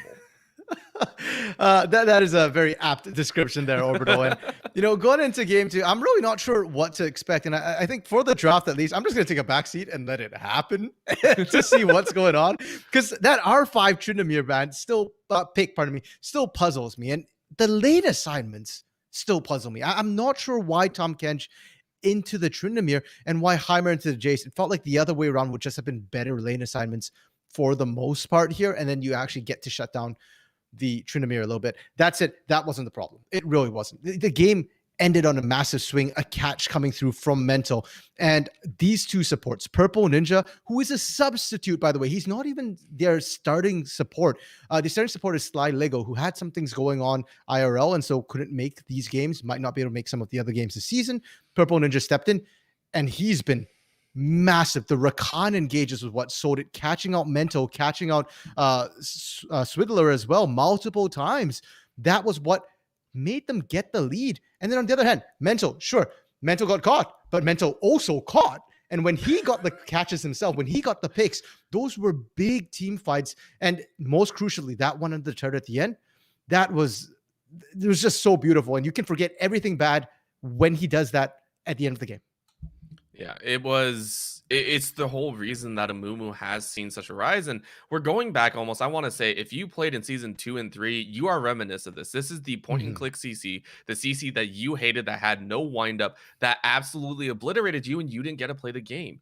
It's bringing back that sense of almost hopelessness, and it requires a completely different mental shift. Normally you'd be able to say, hey, I can get away, right? You have a split second. This is not that split second. You have a 0.1 second chance. If you don't have QSS, if you don't have cleanse, you're dead. GLG, though, opting to stay on this same side, saying, hey, we're going to give it a shot. This time they banned the Rumble. I will say the Rumble did not impress me. Some of those equalizers were more there for a stalling tactic, but understanding that it's still a threat, I think, is a good call. Yeah, and props to the side of Glacial Global that they managed to play around so well around that equalizer early, always making sure that they're not standing on it, fighting in it, and that even while they're running away, they're not just running away like headless chicken there into bad positions. They were positioning very, very well. But yeah, maybe they're wanting some more immobile picks going into game 2 where they won't have that option. And so they take it out early. By the way, it's worth noting Glacial, they opted to keep the same side. Loser does get side selection, and they still want blue. So they obviously don't think that the draft was that big an issue here. They said it was okay, but at the same time, remember, they swapped the Amumu for that Tahm Kench pick at the end. They were the ones that did that in the first, or not at the end, it was at the tail end of the first set of bans. So maybe they're saying, hey, look, it's what we want to do. We understand that might have been a mistake. Maybe we can drop the Tahm Kench to a lower round. That's fine. We'll just have to wait and see, though. As a Kindred is still banned away, Graves so far outside of the Rumble, still the same bans from the first round back in game 1. I'm a little curious here because if Glacial don't ban Amumu, what they might be trying to do is telling Bethany, okay, you take your Amumu, you run your team fight composition again, you take your Ashe, we'll open up the Caitlyn because we're fine with that.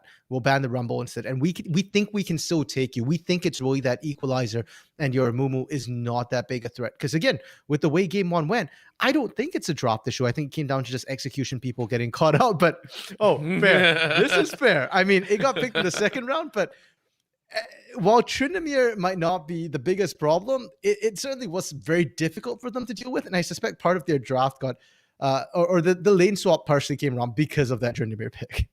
Yeah, and I'm also seeing why the Anivia is banned away. Slyther, if this is a Slyther-focused ban, he plays very well in the control setting. That, like I said, that, all right, yep, all right, yeah, we called it. We knew it was going to come, and again, we said it before. You and I both were like, yeah, that Amumu needs to either be taken in round 1 or banned away forever.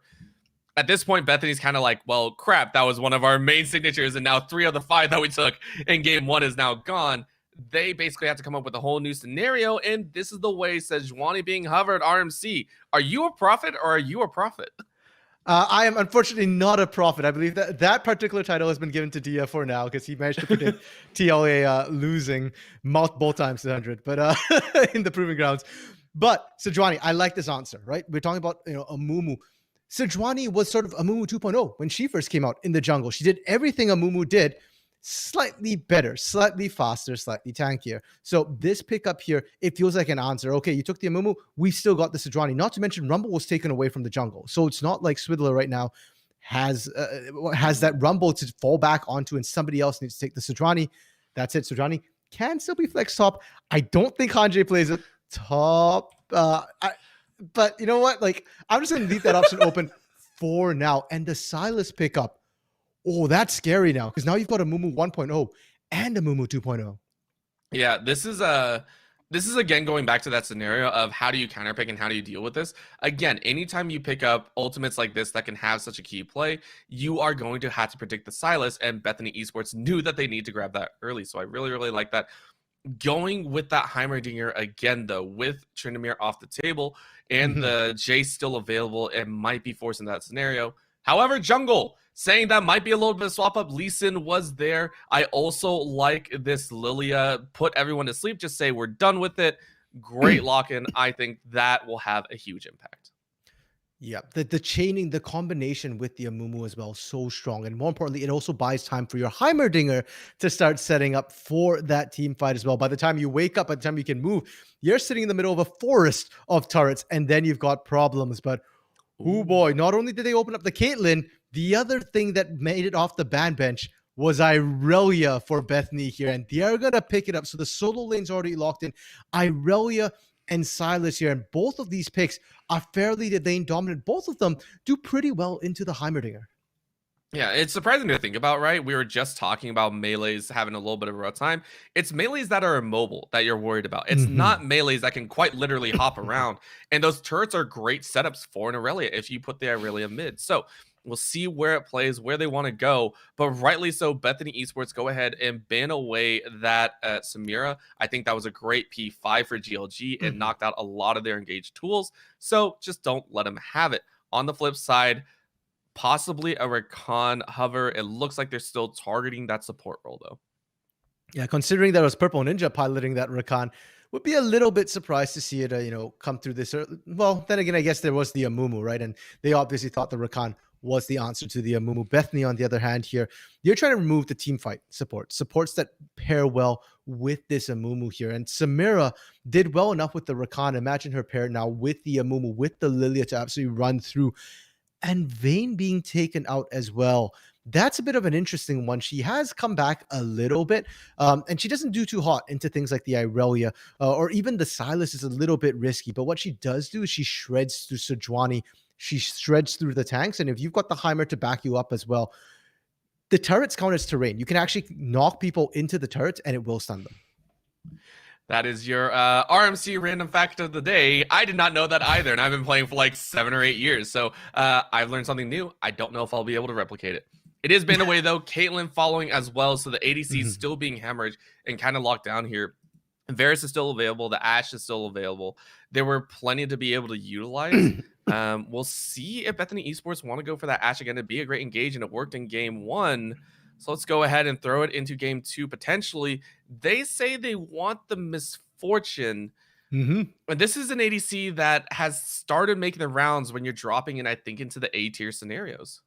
Yeah, especially when you've got so much AoE lockdown, right? You've got the Sejuani, you've got Curse of the Sad Mummy if you wanted as well for this Silas here. So Misfortune just makes sense. And I think the other reason why you're picking it in this scenario was that last game you had something like the Rumble to pump out all the damage from the jungle as well. So you already had triple damage sort of threats profiles coming through. This time you don't have that. That's a Sejuani in the jungle, and your support is unlikely to be a damage support. I suspect we're going to see yet another sort of big Wombo support, something like maybe Leona Nautilus to come through, or even the Rakan is still up and available for themselves as well. So I like the Misfortune pick up here. Glacial, though, on the other hand, set coming through potentially for the solo lane. And Jhin, I actually like the Kalista pick with a Mumu. Jhin is going to be an interesting one, but it does fairly well into the Misfortune in terms of laning, at least. Yeah, and it also allows a little bit of backup, right? This is something that can help CC everything down with the curtain call, with that Mhm. W as well. Plenty of ways to help ensure that the fight will break out. Bethany Esports on the other side are opting for a bit more utility-wise, a little bit more all-around support. The Thresh is going to be hovered and then swapped to the Kennen. That is a little bit of a branch, and once again, Bethany Esports going with the unconventional to try and take a 2-0 series. Okay, I think we've heard that it's wait. So Kennen's not the support. Apparently, Silas is going to be supporting this misfortune. Bethany just has it in for me today overall. I know I said I'd take a step back and just let the draft happen, but this is a whole new level of let this happen here. And I'm trying to think, why would you pick a Silas support? He doesn't actually have good CC. He's got a tiny root. You pick Silas to scale here. He does need a lot of gold. And the only thing I can think of is so that you steal away the Amumu ultimate, and then you have a Curse of the Sad Mummy set in your bot lane, Curse of the Sad Bullet Time set in your bot lane right away here. I will one up you, and I will bring out my analytical brain here. Okay. Let's go even more basic in the thought that it's just straight up, we're done thinking about, how do the abilities interact. It's straight up raw damage versus raw damage, right? A Mumu and Jin will bring the damage. So let's bring the damage right back. Bethany Esports are straight up, it's going to be a fighting lane. Bring the Silas in. You now have a second damage threat. Maybe that's what they're thinking do you maybe my brain just went like in a giant circle, right? But it definitely feels like that, considering that the Silas is like, hey, let's throw it out randomly. We'll see what happens. We are getting into game maybe shortly, but of course, maybe the players are even stumped. Maybe the players are just like, what the heck just happened? I don't know. I thought I'd throw it out there. It was fun. Yeah, fair. Maybe you're right, Orbital. I mean, I don't know where we're going with this, but yeah, anything could go here. But at this point, I'm not going to question whatever Bethany's doing here, because mental on the Amumu was their winning play last game here. Now, the Silas, we'll have to see how it goes. I mean, if it does play out that way, if they are a very aggressive bot lane from both sides, what I'm a little bit concerned about is jungle pressure, because then it becomes a party. Everybody looks to pile in onto this bot lane because it's where all the action's kicking off here. And if we're looking at the junglers, Sejuani versus Lilia, Lilia has been changed, reworked a little bit, where her early game now is much stronger than it used to be. Even pre-6, she can dance around targets, whereas Sejuani here brings a lot of CC, but a little bit less damage. So I feel like if Bethany want to play this dangerous game, they need to make sure it's warded and that they're sure that they can win it first. If it becomes a 3v3, I think I'm going to give the edge a little bit to the side of Glacial here. Yeah, they have the chance, they have the momentum, and or they don't have the momentum, but they have the options, right? A little bit more versatility. The surprise is really going to come out on the top side. The set has to figure out how to deal with this Kennen now, and Popeng on this Lilia is one that takes a little bit of time to ramp up. Yes, the damage is there, but you're squishy, right? You don't want to get caught. True. So many things to kind of think about. But all Devil really cares about is getting in those reps. You don't see a whole lot of action. Got to show off a bit in the river. Feels good, man. Feels good. Get those muscles going. He's pumping it up, getting ready for lane. You know what? If there was a time to lane swap, I actually would have preferred this game when Devil Unicorn goes mid against Terry here, who will be on this Irelia, because Set into Irelia is fairly comfortable for Set. He was supposed to be a counter. If she tries to blade search away, you pull her in. And sure, Heimer's not going to do great into the Kennen. Kennen outranges you, can actually clear some of your turrets with that Q. But we've seen Slyther play a rough lane, and let's not forget that he was winning the lane into Jace in the early game here, and he was still an absolute menace into the later game. He's the skilling pick here, not the Set. So little unfortunate to see them play it out this way. We'll have to see how it goes, and maybe they're just trying to look for lane control early here, get that push, and let Popeng find some early ganks. For those ganks as best as possible, but you know what never stops is Slyther's annoying aggression. First thing, some turrets and you say, cool, I got my backup, now I get a bully. Now that's all I'm gonna do. Yeah, straight up in the tower. Oh my gosh, that's so ridiculous. Well, he's going to do this level 1, maybe even level 2, but level 3, Irelia can actually answer. And at that point, Either better have some wards up bot side. The support's already trading here, and Mental is not winning out on this Silas. Yeah, you need the Kingslayer, right? That's going to be level 2 ability, right? Immediately pick that one up, try and get some regen going through. But so far, the poke has done its job. And once again, Bethany Esports get the level 2. Deja vu, different champions, same result. Bethany Esports on the bot side, pick up first blood.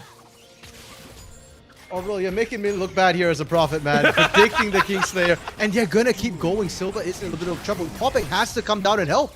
Yeah, and that was a little bit of tag on the seedling, but Silva is out, and now Bethany Esports are once again gonna pay. No, that's actually gonna be Swindler jumping in, gets a flash out, Pobang has to jump away. They're gonna follow up, gets it in stun, and one more Q is not gonna make it ahead, and Mental is going to pay. That is the price you pay for trying to take that dive, but I think it is well worth it. Flat. Purple Ninja playing it up, gets a second for Silva. Drastically different result than game number 1. Bodas slashes away. I don't think you're really going to get anything, as Purple Ninja just needs about 2 seconds for that bandage to come out. Dodge left, dodge right, doesn't really matter. One more does it, and Bodas falls. GLG 3-1 after that entire fiesta. Well, we called for a party in the bot lane, and a party we got. Early ganks coming in from the junglers here, but net game, sure, it's first blood to Bethany, but Glacial walk away with 3 kills to 1, and more importantly, 2 kills onto Silva. First blood was on Mental here. Yeah, that was so good, and Mental's going for it once again. And we're jumping down a little bit more. That's going to be the revenge that you want. Swindler is going to put a very, very nice tent, maybe one from one of the nicer stores. Their first step. The party just don't stop down there. Wards, wards need to come out early and now. You know where the focus is going to be. Popang, though, I like the response because for junglers early, ganks are nice, but the ganks help the lanes more than the junglers here. The camps, the CS is actually more important for the junglers in terms of levels, in terms of experience here. So Popang going in, invading, taking away from Swindler all these buffs here is going to come back to bite the Sejuani and make sure that the Glacial tomb here, the Glacial... I forget what the ultimate's called, actually. Glacial Prison. Glacial Prison, thank you. Yeah, that is going to be later than the Lilting Lullaby here. I just want to point out, I never won against RMC in an ultimate naming test on like Google, and this is the one time I can lord it over him, so I'm very happy. Thank you very much. That is it.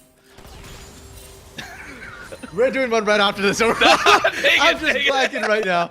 But once again, a bot lane, Swindler, knowing that the top side got cleared, has nothing better to do than to come back to this bot side. They clear the wards. They drop this another pink here. They're trying to get full control, and Purple Ninja doesn't dare to go up and clear it right now. I think that's the right call, as Devil Unicorn and Hanjay once again are duking out on the top side, and that lane is not going to be touched for quite some time. Remember, last time in game number 1, Swindler was up top multiple times, but here in the mid, a little bit of a dash out. Harry with the exhaust on him actually dodges out on most of the damage, but a huge collapse in. The rockets hit a bunch of minions though, so the full damage couldn't be made. And the trades back and forth favor Harry, who was able to draw out the exhaust. I mean, the rockets might have hit the minions, but it also let Slyther hit 6, and I think that made quite a big difference there because it actually pushed Harry out. If not, you lose that trade 100%. That's it. Exhaust burnt out. I mean, Harry had to teleport back into lane as well here, so fairly even trade for the most part. Harry might be able to get one wave crashing into the turret here. The question is, what else can you find on this? Can you roam out of the mid lane? Can you find Dragon? Can you set up Swindler to get another kill? If not, it's net zero. Oh man, this game is definitely going a little bit different than we thought it would, right? Some of the champions are bringing a few more surprises. And GLG, for once, with this Dragon coming up, they seem to be behind in the global objective contestation. I don't know how else to say that, but I remember it was them almost always there for some of these dragons. It was always them kind of prepping earlier, and this time around, Bethany Esports are the first ones there. They also have more pressure considering Swindler sat on that bottom side. Celeste Maelstrom, though, on the top is going to call out a little bit of flash showstopper. Isn't going to do too much, and a trade of ultimates just means a trade of health. Slyther, though, has started roaming up here and might try and find a kill. The shield might be enough. Yeah, and that's going to be the haymaker, so I don't know if you want to give too much. A nice little tag with the minions to follow, gifting the kill over to Slyther as the Heimerdinger is starting to ramp up once again. I like it. I like the fact that you give it to this mid lane because we already said the Heimer is your skilling option here, not your set. Hoping should be fine. Yeah, and that's actually going to be the lilting lullaby. They're going to try and fight it, and the dive into the tower means Harry follows through. Can he get out? Gets a trade. One. No Can way. they make it out? That's going to be the Rockets to finish it off, though. So Harry making the best out of the bad situation. Yeah, able to trade 1-for-1, but that was flashes blown on both mid laners there in that little kerfuffle. So once again, dead even here in terms of how they're trading. Bethany coming out a little bit worse for the wear. They were pretty much dead even, and now 1k gold lead to Glacial. But I want to go back to this point about the neutral objective contest you were talking about, Orbital. Glacial looked like they were falling behind because Bethany still had teleport on Hanjay, still had the slicing Maelstrom, so you can't contest them at that. Dragon Devil Unicorn can't match. That's down now, and Devil Unicorn's TP is going to be coming back up. So this is a window of opportunity for Glacial here to set up the vision, to wait for that TP, and then go for that Dragon and watch as Bethany won't have the numbers advantage. Bethany will probably have to seed that Dragon. And that one's rough, right? That one is one that you never really want to give up. Yes, it's only about 3% attack and magic damage. It's, you know, it's one that you don't want to give, but you still might have to. So we'll still take a little bit of time, you know, use this Dragon as early as spawn timer. Instead, we're about to hit 9 minutes and neither has really made a large attempt at it. So maybe a little bit more because I think they're just ready to fight at a drop of a hat. Okay, predictions right now, Orbital, since they're fighting so much. Where's the next kill coming down? Which lane are we looking at here? No, why are you asking me that? Dang it! Why I say bot. Okay, I'll put my opinion down. I say bot. I think fighting the bot lane. You're saying that because the junglers are already there. That's not fair. That's not fair. You can't call it. But I have to agree with you, and I hate it so much. Get me back for some of my snide comments earlier. I agree with it. Oh, well played. But yes, bot lane, I hard agree as well. Both junglers are opting. The big thing to note, though, is the ultimates, right? Mental has to grab that Curse of the Sad Mummy if he wants to kick things off. And I think that's the scary part, right? It's not so much respect. It's the fear of the possible outburst of engage as a mental goes ahead and grabs that hijack skill. Is going to get rooted down, but the raw damage coming back on the Amumu means that it's not going to play out as they want. Is that going to be enough here? I feel like if anybody bases at this time, there'll be a clear signal for the other team to go. You can see Harry and Slyther hovering down from the mid lane. And actually, Harry's kind of low on mana here. So I feel like if Glacial want to pressure a little bit more, maybe they can get Harry to no mana and then look to make this play here on the Dragon.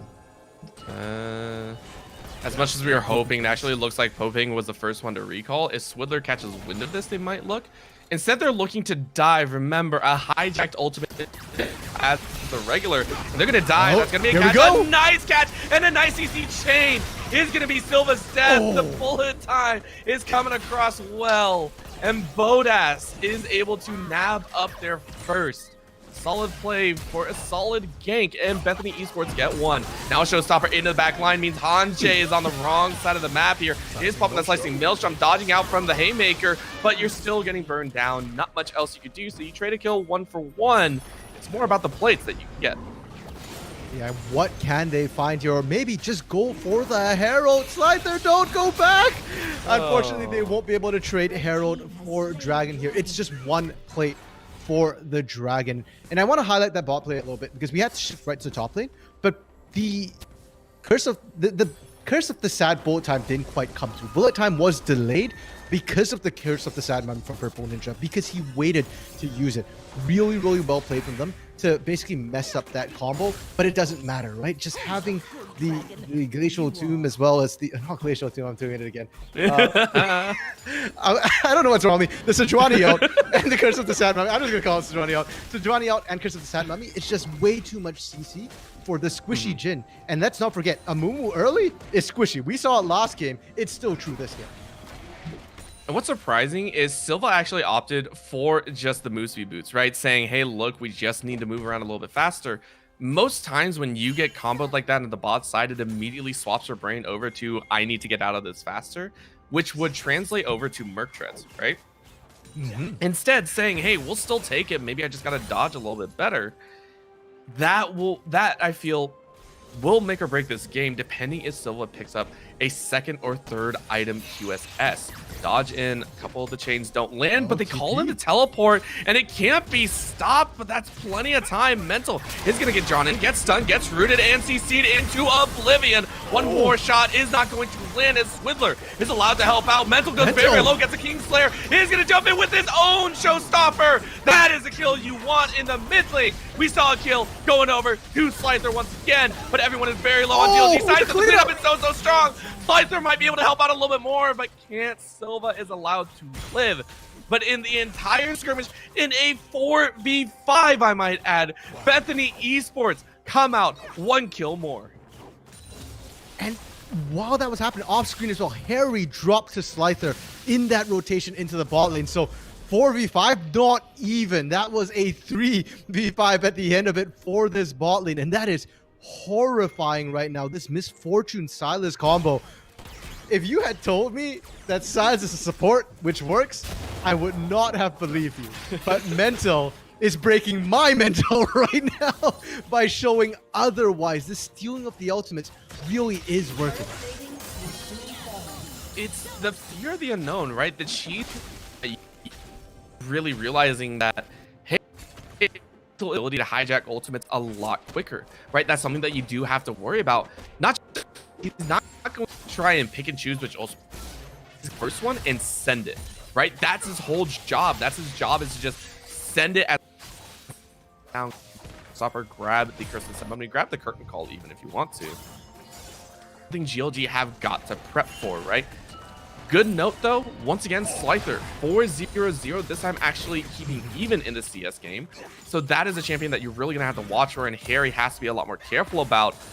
Bot side, of course, we do see that the Silas is aggressing a bit more. So Bethany Esports, even though it's pretty close, still have a 700 gold lead and might be able to get this mid lane tower for first tower. Yeah, I was going to say that Swidler did manage to pick up Herald off those plays as well. And Bethany on point with objectives. Yep, they're going to send it, and you can't fight Slicer. Oh, the Sky Dragon himself. Nah, that's not actually it. Slicer still gets another 2, 6-0. He's unstoppable in the mid.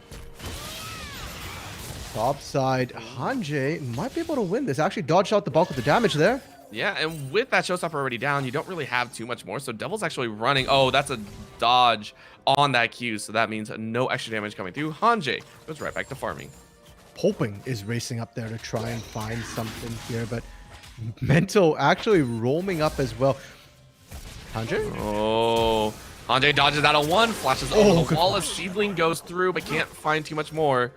And Mental actually pulls an upgrade. It's so hard to use, and you can't actually use it. That's going to be the root, the stun, and the rockets. Mental is going to fall, and that's the 7th as Slicer, rightly so, goes godlike. The ADCs are now going to be bullet time into a W, and Silva is going to survive with a single hope. And that means the curtain call is drawn. Will Act 3 end in Bodas' death? Doesn't look likely. I'm broken, Orbital. I don't understand why what's happening is happening here. Mental had no reason to be trying to solo Slicer. Not to mention, they saw Purple Ninja leaving the lane. So I just have so many question marks on that particular play. The bot side, though, that was an exciting duel. And I want to see more ADC duels. Those are fun. Noting Lullaby might come through here. Harry might get a very rude awakening here, but a follow through means that the Vanguard's edge is thrown down, and they get the shutdown like they want. Hey, it's a 1-for-1 trade, but the shutdown is so good. Bodas almost sped straight into that tower dive. Not gonna happen though, so Harry is allowed a little bit of extra gold. I think that was a 700 gold shutdown. Ooh, flash in, top side now. Yeah, Hanjay gets brought under the tower, can't get to a wall fast enough, and that's killed. Devil Unicorn is going to do that 9 times out of 10 if it's available. Yeah, why not? And Devil Unicorn's been pretty clean on these Tom Tension set plays. Popping. Uh-oh. Flash is not up yet. Popang, you're Lilia, you're short, you're small, and Purple Ninja, you're the same. Has to flash right back out. And that was a strange set of events that GLG may or may not regret. A little bit. I mean, to be fair, they already had a very nice chain of kills here. Losing Popang sucks a little bit. Losing the Dragon is going to hurt a little bit more because Bethany has had the objectives on lock for the most part this game. I mean, both Dragons and Herald went to their side. They did also manage to get the turret in the mid lane as well eventually. So they're up gold. But right now, it doesn't feel like they're in control of the game. The game kind of feels very messy. A lot of picks, a lot of just skirmishes, a lot of skill checking each other here and not set up plays for the team fights. Bethany's comp excels at team fights here. Slicing Maelstrom, Glacial Prison, that's the one. Yeah, okay, Glacial Prison, Bullet Time, potential Curse of the Sad Mummy and or Showstopper and or Loathing Lullaby here for Mental. Basically everybody but Harry is a team fighting monster here and we have yet to see that happen. It's almost like they don't need to, right? That fight in the bottom side, back, I want to say 13, 14 minutes in, it showcased the strength, right? You don't need all 5. Honestly, you just need 2. That's all you really need. That's going to be a little bit of a slow. Silva's going to get rooted up, get chained down. Nope, now into 3. Gets a 3-man Curse of the Sad Mummy, and they're going to jump right back in. But a return fire from the Amumu means that they're all kind of scared. But the bullet time from max range nets a kill. Showstopper brings Devil Unicorn much, much closer. Curtain Call might catch Mental unawares, and with Slither around the corner, Mental is going to be sacrificed to the whims of GLG. He is frozen in ice, and GLG pick up 2. That one, to give credit to Bethany, I can see why they did it. They actually have quite a lot of vision. It unfortunately just didn't catch the rotation coming through from Slither. There wasn't actually vision in the river itself. So that definitely hurt them. They thought they found the pick. They thought they had the speed to do it, but lacking the damage a little bit there, they ultimately lose that trade. And once again, they sort of fall behind. And I'm wondering what's going through the minds of Bethany right now. Do they feel pressured to make the plays? Because we know that they're dead even, but they right now only see the 15 kills to 10 kills here. The CS numbers, a little hard to gauge. Hanje, well and truly ahead in that top side in terms of CS, but down in terms of kills and assists here. The jungle, Popang is starting to farm up a storm. He's starting to become a bit of a monster, a bit of an issue. And Slither, 8-1-1 quietly on this Heimerdinger right now. I can't imagine the pressure that they might be feeling here. Or maybe they just know that they can win the team fights and they don't feel anything at all. It's going to be the chance, but this time Slither is going to get jumped on again, is going to get jumped out on. He is able to dodge on one, but still gets rooted up, is going to get that Zanya's off, and that is a well-timed play. First goes over to Popang, and Slither says, you tried it once, you tried it twice, third time is not the charm. That is GLG running the show on the bot side, and if it wasn't clear before, it is now. GLG run this show.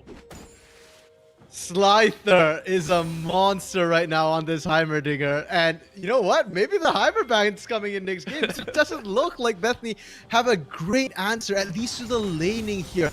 And not only was that a dive on a Heimer among turrets, that was a dive on Heimer almost within the big turret, the outer turret as well, and that one definitely hurts. Bethany rushing a little bit. They're lucky that Heralds no longer spawn and that it's Baron, because if that was Herald, they would have definitely lost Herald. If Dragon was up, they'd definitely have lost that. As it stands, they only lose the kills, and they don't even lose the turret. Rough time at this point, and it almost feels like Bethany Esports are getting a bit desperate in that scenario. That's the third time trying to catch out Slither, and every single time he's been able to survive, right? Yes, that mid lane you could say counts, but this was a forced fight. He is now 2.5 items in, is building up into that Void Staff. It's going to nullify everything Swindler has built up, so you need to start looking at other options, right? Devil Unicorn, you need to try and start finding. You need to maybe try and find Silva or Purple Ninja. Look at other scenarios, build your advantages, because so far, you're just giving GLG more and more reason. Feel confident in taking these fights. And for Bethany, I feel like it's similar to their win con last game, right? It's going to be a lot on Harry on this Irelia, this time with the TP here. You split push, you try and pull Slither away. Because I think besides Slither right now, nobody can really match the Irelia. Maybe Devil Unicorn might be able to. I'm actually not confident of that because he is down so much CS compared to the Irelia. And then once you pull Scyther away, you TP and force the fight with the numbers advantage. I think that is the win condition here for Bethany. If you try and brute force a fight, you might still win that, but it's a 50-50. And Harry right now is doing exactly what we wanted to see. Split push, no one on Glacial answering yet. No one is able to answer, and I mean, it doesn't look like they want to. They want to secure this dragon because if they don't, that will put them on soul point for Bethany Esports. But Baron being kicked up here, but it's going down really, really slowly.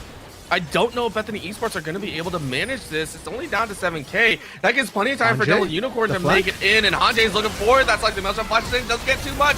And the fight is almost won. Look at the damage. Bethany Esports are getting crushed under the weight of the AoE. Rest of Bethany Esports are running from GLG straight into their own base. Harry looking like a tasty snack for anyone that gets the root. Bounces over the wall, can't get much more, is going to get drawn in with that pull. Devil Unicorn secures that kill.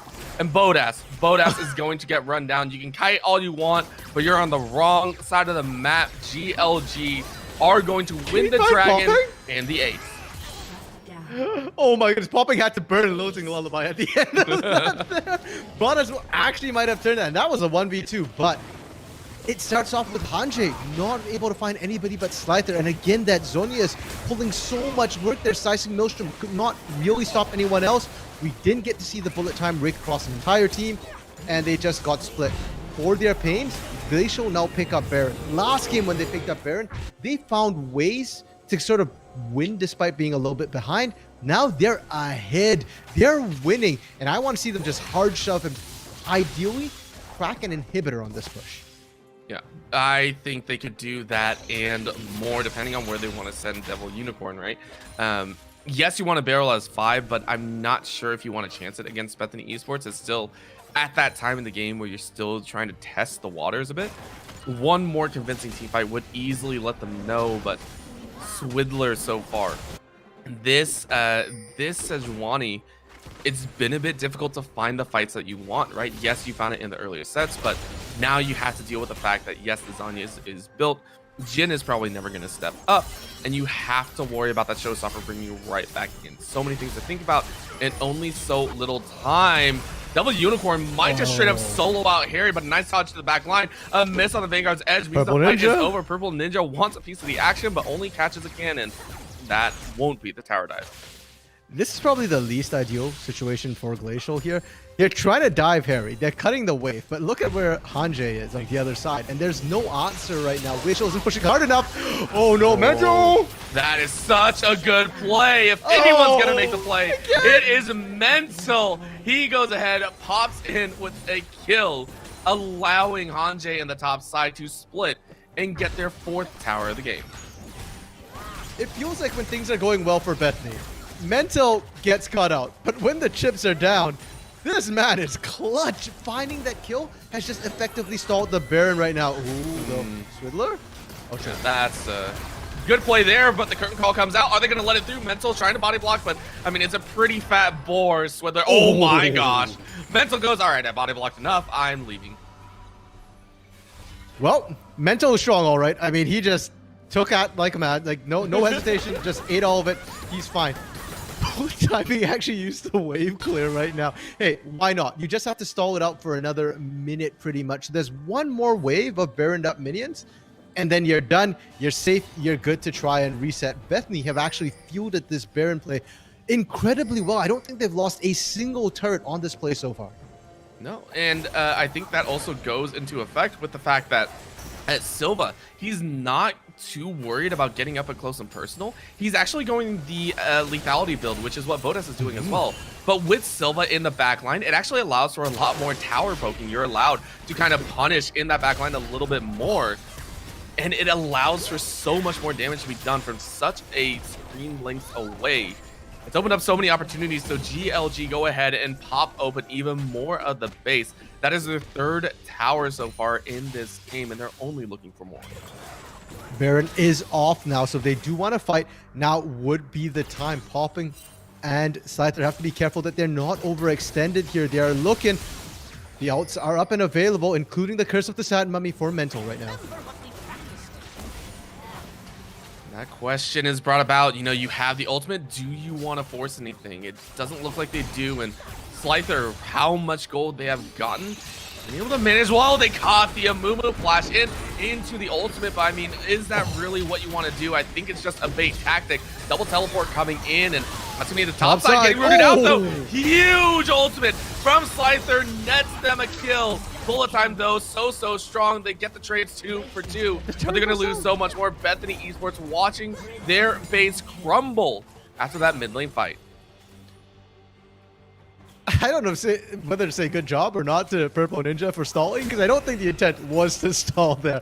And Slyther and Popeng, they actually might get the inhibitor right now. Only Harry based. Everybody else went towards that dragon, and now in a 1v2 situation, we've seen the burst damage that Heimer can put out. Yeah, but with no ultimate, it's just chip damage, and that's gonna be the draw in. Vanguard's edge is thrown. Can it dash around? No, it can't, because the Zanyas happens. Once again, yes, they put themselves on soul point, but at what cost? Silva keeping them off the edge, and Slyther says, cool, we're done. We got enough. We have plenty. They broke open the inhibitor, and Ajay says, nah, you're not done yet. I say, when the bell lets you go. Anjay is going to eat that last seedling, is going to die, but it was a great stall and a great set of kills to get. Yeah, and ultimately that's still a 2 for 1, let's call it, because Harry dying was earlier for Bethany, and they're behind as well, so they'll happily take that trade. And we're kind of going back to a safety state where Bethany, they waited out the Baron. Now they've got to wait for their inhibitor to come back up before they can really start to push, really start to make things happen. That dragon pickup, however, does put them at soul point, and they're going to be very glad for that. The inhibitor and the dragon are going to come up at roughly the same time here. So Bethany, as long as they can stall out this Baron, or hey, maybe even secure it for themselves, they're going to be okay to just wait 5 minutes and then try again for that soul. And it's really Glacial who are in the hot seat for that dragon take. Yeah, they're in the hot seat, but I think they're feeling a little bit better. They're getting a bit more confidence in there. The only thing will be if they get to the dragon in time, because they're putting themselves in a great position. If Slyther is allowed to set up the turrets in time, you pretty much control a large area, right? 3.5 items now. This time opting for the Leandri's build. It's a little bit more of a burn build, slow damage instead of burst. It means that Swidler is not able to step up as quickly. It means that Harry isn't able to step up as quickly. It's a great chance to open up and fire, and with that blue buff, it's only going to be that much quicker.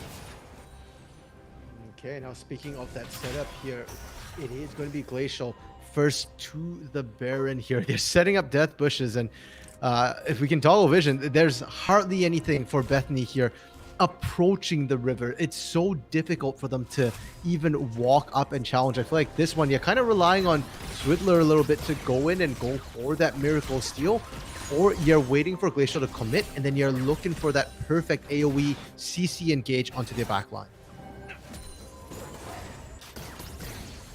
Baron Dance still going on, 30 minutes into the game, so death timers are fairly long.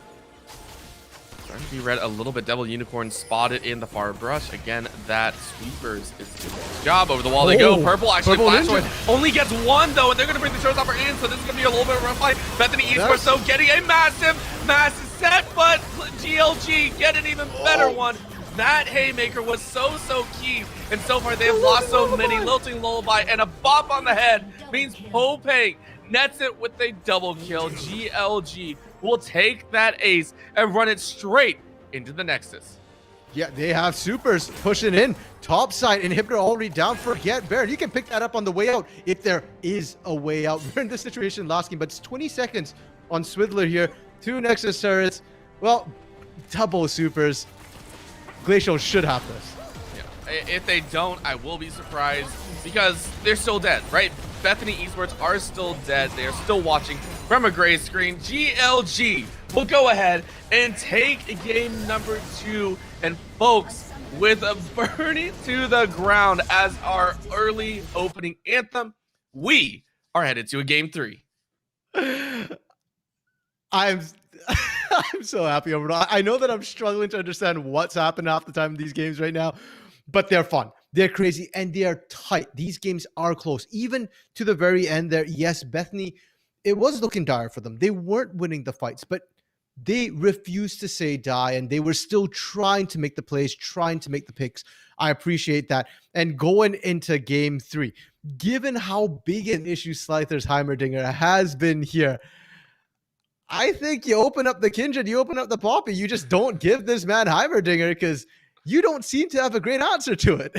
Yeah, it's getting to the point of ridiculousness. Going godlike at 6-0 at one point, it is a threat that you have to deal with. However, it will be Bethany Esports side selection, and if they choose blue, maybe things will swap up, but only time will tell. Please don't go anywhere. The conclusion of tonight's series for the Unified Advanced League will be coming to you just in a bit.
and we're back for the finale. We are excited to see what comes of this craziness, right? Draft 1, really crazy. Draft 2, a little bit less crazy.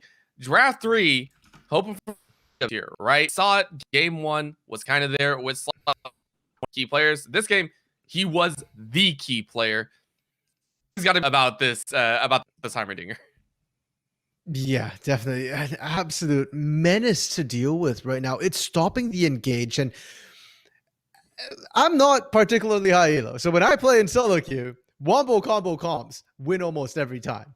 But at this level of play, it doesn't. And Heimer right now seems to be the bone in the throat of Bethany Esports Black. When they're trying to force these engages, it just doesn't work. Because if you can't immediately pop down the Heimer, which they did manage to do once or twice, but if you don't manage to do it, the fight just doesn't end well for you, and you just kind of get chunked out. You end up losing the extended trade here. So either Bethany need to switch up their compositional ideas here, maybe not go so hard for team fights, maybe look for something else here, pick composition, I mean, they're already kind of split pushing here, but maybe index even harder into that poke composition.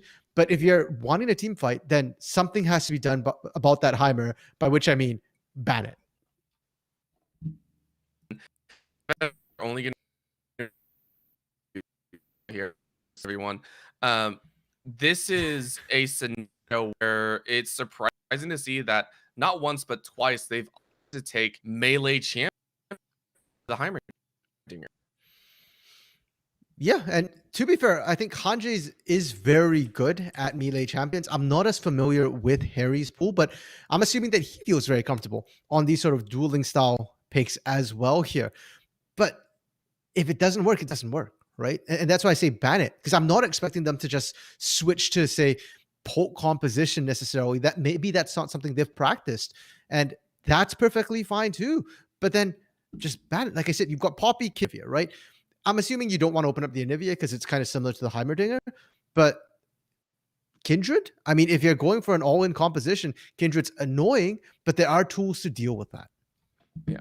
The options available, but we are into the draft. Poppy, of course, way that is hard, tried and true ban. Second one's possible where they do opt to let it through. That's going to be question marks.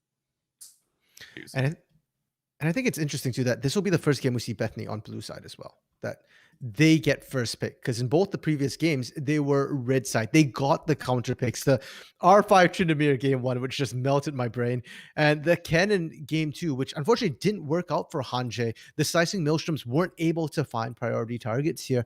And Glacial, they recognized the strength of the Amumu, which has gotten through both games. Both teams played it, and Glacial went, enough. You lost last game, but we still really didn't like this coming through. Yeah, it's a champion that I think I agree all the way through with you. It is going to be pick or ban 100% unless someone answer. Was kind of there, and aggression versus aggression, it does come down to that who pulls the trigger faster. And I will say it worked, right? Bethany Esports in both games have gotten first blood in that bottom side specifically. Maybe looking to have that same success, but seeing that Kindred banned away, sort of all the champions that select. I mean, there is only one ban left for that Heimer if they so choose. Yeah, so either now they ban the Heimer or the Anivia. And if they, like I said, if you ban the Heimer, the Anivia still does similar things in terms of zone control, which really was the issue for the most part here. And they banned the Heimer. Anivia is on the table. We'll have to see if that does become an issue for them. Glacial now, they banned a Mumu Tryndamere. Last game, they banned out Rumble and Graves. So one of those needs to be opened up right here. And I feel like if you're banning the Amumu, opening up the Rumble is not quite as scary, but they disagree. They're opening up the Graves, and I'm excited to see if Swidler does go with that Graves instead. Well, that's about is this time they're not going to have that Heimerdinger in the mid lane. It's not going to be that, really ridiculous champion. So they're feeling confident with a potential blind pick Aurelia. That can still lead itself into an Anivia counter pick, but Anivia also has a little bit of a harder time. You're not too worried about it. So what are they going to do? It is locked in. It will be either going to the top or mid. GLG now get the chance to try and figure out where they want to go with their comp. last game it was a Mumu Heimerdinger. Both are banned, right? They've been highly prioritizing an early Heimerdinger coming through. So Tom Kench was the other sort of first pick that Glacial did go with. It ended up average at the end of the day. Instead, this time, Ziggs. That is a whole new flavor coming in for both these teams here. Honestly, wasn't super expecting it. I mean, Silva has played one game of it last week, but it's not something he plays too much in solo queue. And is it going to be an Akshan? I've only seen it a handful of times, and I haven't seen it mid yet. I've seen it almost exclusively. Why do I bother, Orbital? We should have known they were trolling us. You're supposed to take your own advice at that point, right? Don't I know, trust. but they picked Heimer. They picked Trend. Akshan's not that crazy.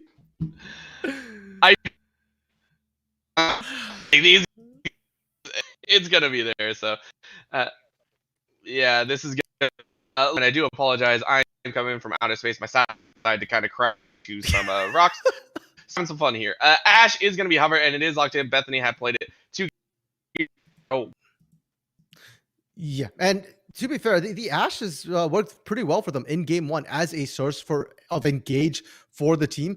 My fear for this is that they are going back to another hard engage composition. If the Xerath does come through, I would like that a lot more, because I think we've seen enough to be able to see at this point that hard engage isn't going to be the answer here, and they change it up. Senna, that is very notably not hard engage. It's not really a true enchanter support either.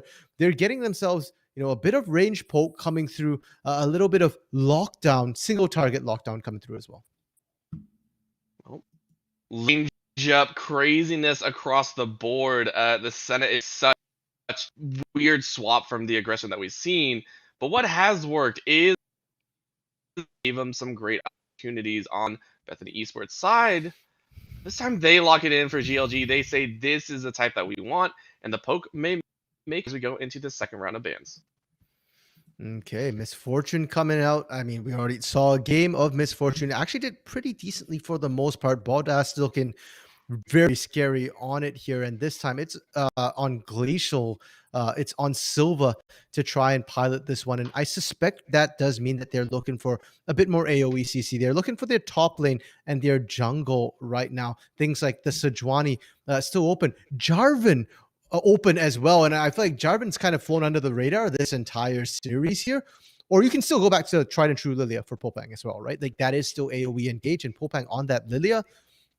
Early game, maybe not that impressive, but come the mid to late game, did a lot of work. Yeah, I mean, and to be fair, the J4 was banned out of the radar in game one, just not even allowed to play. Second one, of course, was an option, but it didn't feel like it would fit any of their compositions. So third game, it really is an option because Olaf is chosen instead. Bethany Esports, though, they had taken this Silas previously. This time they ban it away and say, we can't allow that one through. Yeah. Oh, okay. Nope. So I think set. My bad. Yeah. Okay. Yep. We got baited again. Bethany, Glacial seems to be focusing quite heavily on, it feels like just general zone control or like single target threat with the Olaf in terms of the jungle picks here. I do like those bans coming through, but Graves still made it through, and I think you can afford to run a Graves with that Irelia, with that Ashe, with that Senna, and then you pick something tanky to come through for, I'm going to assume, the top lane for Hanji here, something that can serve as the engage. Jarvan does indeed get picked up by the side of Glacial. Nothing surprising there, and it's really their top laner which is going to round out their composition, whether they're going to follow what Bethany did with that sort of split push-esque threat in the side lane, or whether they're just all winning on the big wombo combo engage. It's going to be entertaining either way, and as you stated, the Graves is there. For the top side, though, Hanja has so far gotten a counter pick, I think, every single time. So for the first time, is going to be on the flip side and has to find a blind pick champion for themselves.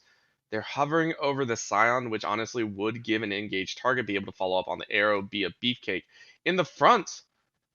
But it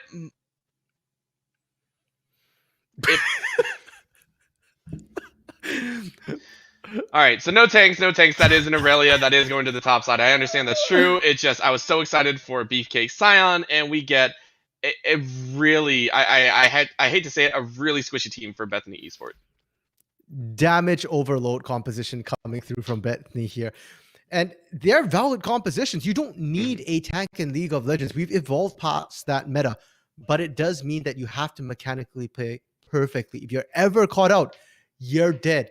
Same with trying to contest objectives as well. You need to burn down objectives. If you're doing a Baron dance or a Dragon dance with a damage overload composition, your chances of getting picked go up and up. They just keep throwing out CC. Any of you get caught, you're dead. So very high pressure on Bethany.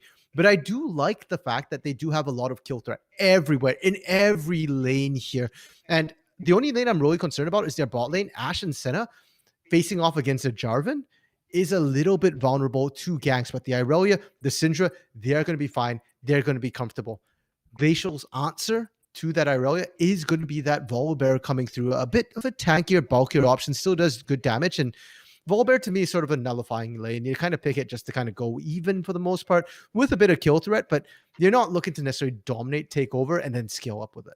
Yeah, they don't need to, right? This is a scenario where you're hoping to not have to scale up. You don't want to allow that Senna to stack up to insurmountable means. You don't want to allow that Aurelia to get 3 or 4 items in the belt, and you don't want that Graves to end up either going a lethality build and absolutely running through either your Ziggs or Misfortune, or allowing the Graves to become a pseudo tank, right? Going maybe a little bit of lifesteal with that Syrinx gauge, and there are opportunities. Plenty to work with though on both sides, and I think this evolution of the draft here in just this series is a ridiculous swap over. Game 1 we had kind of that matchup of team fight versus split push. Game 2 was a little bit closer to team fights. Game 3 is straight up team fights. That's all I can see here. It's just teams going at it back and forth. Considering what we've seen from both sides, I mean, do you think one team is favored in terms of mechanical prowess? Ooh, that's a tough one here. I think both teams have impressed me so far with what I've seen for the most part in terms of who can do what. It's really been a question of who's getting caught out more in this series a little bit, right? Whoever's getting caught out, dying a little bit. And for that reason, I think I'm favoring Glacial's comp a little bit more just because when it comes down to small mistakes, they have a slightly margin of error compared to damage overload from Bethany here. Yep. Well, now we get to see the final show. This is the final act of the play. You're getting underway, and already we do see some interesting item choices. The Ashe rotating for that longsword and 3 pots instead of the usual Doran's blade. Usually you kind of go that 3-pot blade start when you either you're going to win the lane hard enough that you're not too worried about having the extra health, having the Omnivamp, or you pick that when you don't want to fight at all, you're just looking to try and build your items as quick as possible. For Bawdust here on this Ashe, I am very worried about not having the additional health and Omnivamp because we already sit there vulnerable to ganks here. It feels like they're looking to just play very, very passively in this lane against the Misfortune and Thresh. And if you're kind of just playing very, very carefully, then it's up to Silva and Purple Ninja to make a mistake. If not, Bawdust and Mental, you're not actively going to play up and look for pressure. So far, quiet start here. No one even taking a chance. And in the mid lane with the Syndra, we didn't even get to really talk about it. Harry coming out with another controller in the mid, but this time, for the first time, range versus range. Bawdust walking forward, getting some information, understanding that Popeng is probably starting on that blue buff. I don't think Harry has played a single control champ. I mean, I wouldn't consider Irelia a control champ, and Chindameer, the only control is control F4. Okay, so Yeah. slice it. I was like, no, control alt delete. That's what the only control I'm going to see when I'm facing a Tryndamere or playing a Tryndamere here. But Slicer with the Ziggs, yeah, another control mage. It fits the wheelhouse. Bot lane, they're actually playing aggressive here and they might get punished for it. Yeah, Mental taking about 50% HP damage. Silva, though, getting more, and this is kind of the strength. What is a double aggressive lane right? So far, huge statement here in the series by consistently fighting. Level 1, level 2. They're about to hit it again, but Popeng was ready. Purple Ninja ready to go, trying to throw it all out. But the dodges are too good, and Bawdust and Mental once again pick up first blood. That's 3 first bloods in a row. They might get another. Wrong auto attack though. Mental though is the true. Are you watching? Mental is the captain now. That's a trick.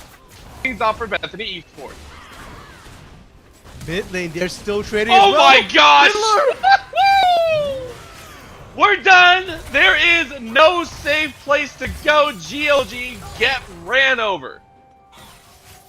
I'm waiting to see if we get a kill topside as well. Oh my I think gosh. Are they? Can they? Oh, okay. I mean, considering how much action we're seeing in every lane, 4-1 to start off this game. And we talked about the damage overload composition. We said the lanes weren't bad. The only lane to worry about was your bot lane. And Mental getting the triple kill to start there.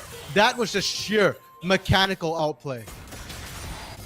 If Hanjay had a little bit more mana, I'm pretty sure that could have been a dive, right? Like, that could have had a chance, but now with the jump in, this is Devil Unicorn setting up the play so easily. Dive into fly. All right, yeah. No. This is getting out of this world. Bethany Esports turn on the thrusters and just send it off of the edge of that aircraft carrier. Slyther now getting pinched once again. Bethany Esports do not want to allow a single laning phase to occur. In comes Popeng, ready to help out, but the scout of the week is good. And remember, he has no flash. Bethany Esports winning every little fight in the early game. Topside though. Oh no. Hanjay, he can do this again. Oh no, that's gonna be the whoa. fight. Devil Unicorn wins it. What the heck? Down goes Slyther a second time in mid. What the heck is going on here? What's going on here, Orbital? It's 10 kills in 4 minutes. We are more than 2 kills a minute right now. And it's chaos on the Rift. I'm not even sure who's to support in the AD carry anymore. Bodas roaming, Mental farming. Yeah. Time go down. Yes, he does top. What? Okay. Stop fighting. I swear, everyone. What? It just says no. That's might actually be another kill. Silva is gonna go down, and Purple Ninja is trying to get something back. Mental is gonna get hooked up. Purple Ninja should get one more play. Is he gonna get the heal? The root in there into a Q. Oh my gosh, no. Wait, Mental, actually? you can't do it to him. You're gonna send everyone into an absolute tailspin. He's gonna charge it. Popeng? Is he gonna get it? All right, shut down. Purple Ninja says, nope. Sit down. We're done. Yeah, that was complete over-aggression there from Mental. Like there, you have no business going up that far. You are out of tools, no flash available this time, and Popeng was fast closing in, but I don't think the action's stopping Orbital. Popeng's looking mid, and Harry is just chasing here. I don't know what's come over this Bethany Esports squad. It's either the fact that, hey, it's game 3 and we have nothing else to lose, so, you know, full send, nothing to stop the forward momentum, or it's just they understand that they have better raw early game damage and it's working for them, right? Mental and Bodas, I want to say it's half expected that they're going to aggress up to level 2, but we figured Popeng would try and counter back. And it's still countered, right? Bodas and Mental are the key players for Bethany Esports. That's flash in and unleash power. That is #skill right there for Harry. I'm actually unironically gonna say there is skill required in that Harry knew exactly how much damage he could put out. That is not like massive overkill on the unleashed power. That was pretty close to max damage coming through from the Syndra there. So Harry expended a flash to confirm that kill topside Unicorn. We've seen this trade happen before here, and I think Hanjay might be overchasing a little bit too far here. Yeah, because Popeng's joining the top, and we didn't even talk about it. That is a Dragon Infernal Drake going the way of Bethany Esports, and the chomp is enough. Devil Unicorn getting some revenge, and it's starting to get a bit scary, right? Hanjay now 1-3-0. There is a point where you sometimes do have to rein in that aggression and realize it's not going to work sometimes. Oh, bro, Dragon, what's that? Is it a kill, death, or assist? No, don't care right now. That's too much of that. We know what's important here in the UAL. It's blood on the Rift. That's it. For reals, though, Inferno does matter because it leads to more kills, deaths, and assists. So, Bethany picking that one up when they're already finding a bit of a lead. Good for them. Popeng is now farming the enemy jungle here. While Swidler, I think, actually cleared his blue buff. No, he did. Not even sure what Swidler's doing anymore. I've lost track of everybody because they're fighting. So let's take quick stock. 4 kills on Swidler. He's fed. He's farmed. He can win top and mid. Bot side, Mental 4-1 right now. Similar situation. from a weak start, they now get to run this lane. Forget not starting Dorans. It doesn't matter. They've already hit the Noon Quiver state. And for Glacial, your one lane that's kind of winning is topside. Devil Unicorn has solo killed Hanjay twice now. Feels good if you're the Volibear, but we talked about it, right? The Volibear is not the key component that's meant to slow. My eyes are on how quickly can Slyther try and get back in this game. Where are they going to get the help? How are they going to make plays going in the favor of Bethany Esports right now? They've cracked a lead. Root, another soul collected, and once again, like clockwork, Popeng is on the bot side. A nice stun over the wall. He can't force his over towards that top side. You can see the kind of blue was trying to put it down. Said so far, soaking up a nice 20. I want to say close to 20. Now is well over that. The third lead. For the jungle gangs to succeed here, vision is critical. If you look at the river, vision is all silent at the way of Bethany here. Never mind. Oh, they're actually going to go for it, but a little bit of miscommunication. That's actually so lucky the on the arrow. other side, but the downtown arrow means Harry gets an easy kill, scout of the week, and Slither wanted a piece of it, couldn't pick up anything. So collateral damage is, you know, just for show. It's a little bit of a party popper at the end of the battle. Yeah, you know what? I don't think that was a miscommunication. I think the clear call was arrow coming down mid, guys. And they just waited for it nice and clean. What can Swindler do here? Full health, full mana. Banglu's going top. And they're going to send it here on the top side. That is going to be Thunder Bear being dropped in, but a nice kill by Popeng. Means a sniper across the map, and that puts it to out of nowhere. Cleanup crew for Bethany Esports sets them 2 kills over 1 and multiple extra plates. Mental right now on this Senna is an AD carry. He's also a support, but he's an AD carry right now. 5 kills, highest on the map along with Swindler here.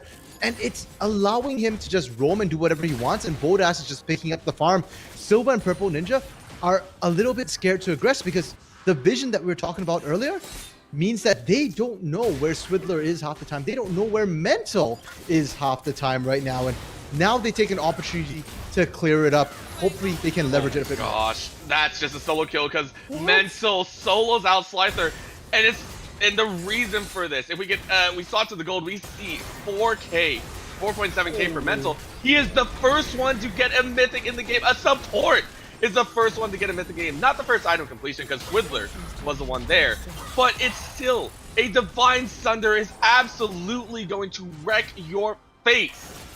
Ridiculous job by Bethany Esports to punish and push this early game to get 2 towers and a 3rd charge. No, they don't. I lied. That's going to be a smite. Still, that is a massive win for Bethany Esports. Bodas, though, is about to get a recalled fight. Flash into the hook. Well played by Purple Ninja. Bahanje is ready to go. Dodges out of the play. Dashes in to Silva, who gets out alive. Unicorn is going to teleport in. That's a little bit of a waste, though, as it's now free roam for Harry on the top side to push. Well, you kind of had to do it there. If the TP doesn't come down, I think Hanjay just goes in. You're an AD carry and a support compared to an Irelia. They're going to take that. The jungle's meeting here, but Swindler, no backup. You can't 1v3 this. I know blood's in your eyes, but relax for a little bit. Dragon is coming up in about 5 seconds here. A death would mean a free dragon to the team that doesn't die. In this case, probably Glacial.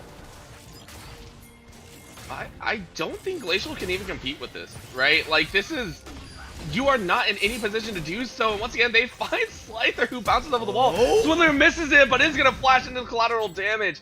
Can't finish it off, though. So if Swindler had made that dash, that would have been the death. Still, though, Slyther dodging out on their 6th death. Going from godlike to 0-5 is one of the largest turnarounds I think I've ever seen in a team. Heimer OP, man. But also, just the way the game's going. Oh, good flash from Harry. Yeah, good flash, but I mean, the sun is still there. I think that's a kill. Yeah, Harry, you can't win that one, and you said it. Unicorn is good. The final snipe on the bear is good as well. So a trade of 1-for-1 with these 2 teams. You know what? I would rather the kill go over to Mental than Harry there. Yeah. So, for Bethany, I think they are okay with that particular trade. Just chaos all around Orbital. The Dragon finally being started up once again, and this should go the way of Bethany right now. Their mid laner, their top laners, their jungler's top side, they don't have a good way to contest this. And if Silva tries too hard here, if the Enchanted Crystal Arrow fires out, Swidler is way ahead of Purple Ninja or Silva right now. They definitely win that 2v2. Yeah, 5-0-1. We haven't even talked about Swidler's play so far. Has been phenomenal, right? That flash aggression into mid is what kind of started the snowball on Slyther, and I feel like Slyther could have gotten away with only losing maybe 1 or 2 deaths. But the instance that you feel like you have to make a play has caused so much more chaos. TP. And then the bot side, that's going to be another TP expended. This time it's Slyther 0-5 coming in with just a lost chapter and a tier. You're not going to be able to do too much. Devil Unicorn on the top side is now going to eat so much damage with no extra damage. And again, that is the kill. Now on this bot side, they're getting kills roundabout too. In comes Bodas saying, yeah, let's fight this out. Let's see who wins it. Purple Ninja getting rooted and slowed and everything that you can imagine. Mental now with 8 kills is on that rampage. And it just feels like Bethany is moving faster. They've got a bit of a global as well with that Enchanted Crystal Arrow. Popeng, surely he can't win this, right? He's a level down. He's a ton of gold down. He's 3 kills down here. I mean, you take a look at the damage, and that's going to be the kill. Swidler wins it out. Even with the Mega Inferno Bomb, that's peanuts. With the items that Slyther has, Swidler wins that jungle 1v1. Now on the bottom side, that's going to be a flash out from under the tower as bullet time deters that tower dive. For now, Harry's still looking. They land a stun. It could be a kill here. Unleash Power is available. Ooh, but a little bit of a whiff on the Dawning Shadow. Instead, they do Doesn't pick matter. up Purple Ninja. Could have been a double, but you can't make it happen. Slyther coming in for a little bit of backup, but how much backup is he really? He's pretty much another caster minion. No offense, RMC. Silva is now going to get chased down. 1 more sphere is on the ground. Slyther is going to get rooted and chained. It's a never-ending wave of CC. Popeng is ready to clean it up. 2 shutdowns, I think, back-to-back right there. 1 more to go. If that Syndra is going to be taken out, yes, it is. And the Roar of the Bear isn't enough to get over that wall. Kill on the top side leaves the score at a disgusting 23-12 at 15 minutes. Orbital, 6 people are dead. Is that? Do you think that's safe enough for us to actually start talking about macro and map state right now? Sorry. Okay, rip. Well, we'll try and squeeze what we can in. Because I feel like it's 15 minutes and you've already got an inner mid lane turret down. The map opened up wide really early, and that's what's facilitating this chaos and this madness right now. The fact that the map is so wide open and neither team can get the proper vision to cover all the open exposed area right now. But Bethany, because they found the early lead, they are winning all the duels here. Whenever you see Glacial trying to make a play, if there's equal numbers, they lose. Even if it's uneven numbers, we've seen Bethany been able to outplay multiple times, and to not die is already a win. Because you know if this is an uneven number situation, it's because somebody on Bethany, usually Swidler, is looking for a play somewhere else. And with all that chaos, it's a 10k gold lead, 11k gold lead at 16 minutes without Barony being even taken. It's hunting season. It is a brutal time to be a bear, and Devil Unicorn falls. But that doesn't deter me from wanting to point out the fact that out of everyone, Mental is still keeping up. First player to reach 2 items in this game. Divine Thunder and Gwinsu's Rage Blade already has 2 extra components in the belt. Like, Mental is popping off in the entire series. Yeah, I think Senna might be something that teams will look into batting against Bethany after the series, because 8-2 and 5. Really, really strong pickup here.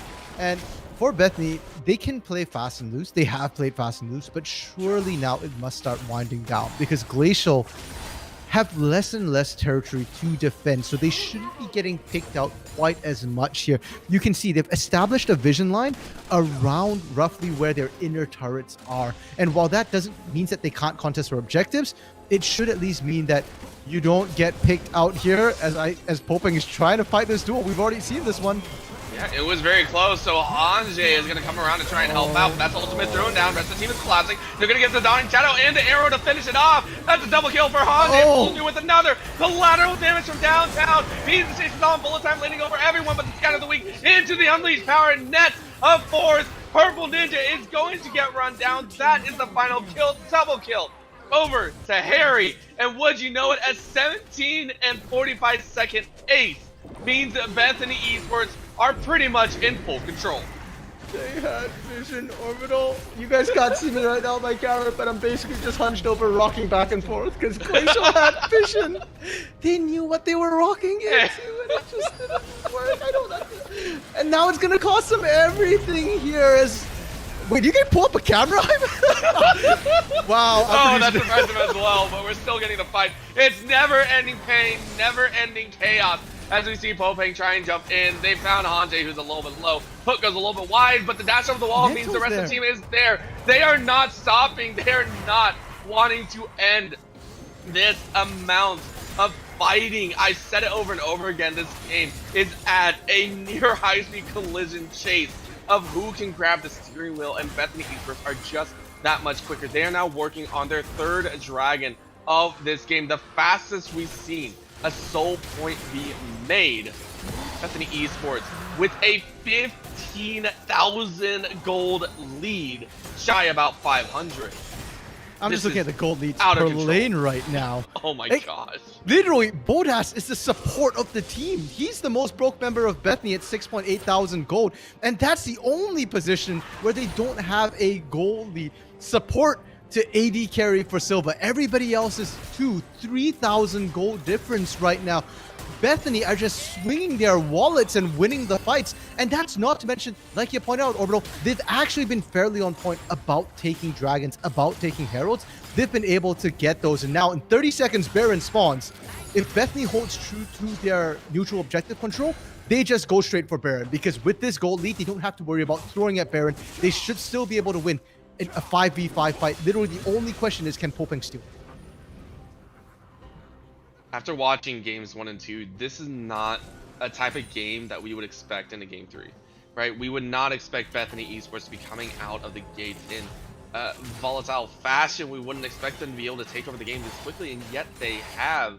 And I have to give them huge props. They caught Glacial Global completely off guard, right? They could not catch up with this tempo shift. Bethany Esports, Swidler's a couple steps too far in the chess game, I think. Hit about 50% HP damage. And is now going to find Popeng in a dangerous spot. Popeng says, listen, I know what's going on. I want nothing to do with that right now. Yeah, even Harry getting chunked a little bit. I mean, you're ahead. You're not that far ahead. And now Harry still has teleport, though, so he can always just go reset and still TP right back to Baron. For the first time, we're seeing more control play as Hange looking for the split push. And as I say that, I jinxed it. Yeah, that's going to be the flash out, though. A trade of 1-for-1. Popeng, though, with nothing in the tank. Does have the flash, is going to knock everyone back up. Can he get to the wall in time? Yes, he gets over the wall. But the follow is not going to be enough. Popeng survives with about 200 HP. Remember, you burn all of those summoners, you burn all of those abilities with a Baron up. You didn't get the jungler, you got the mid laner. And the key players are still up. Mental, Bodas, and Hange are ready. Oh, Slyther. Oh, Slyther, you have 8 deaths, you don't want to make it 9. I almost feel like Swidler actually ended up auto-attacking the ward by accident there. I think he might have been able to chase in a little bit further. Now Slyther trying to poke down. It is obnoxious. It is annoying, but ultimately it's less important. Question is, where is Popeng? 4,000 health, and he's only just arrived.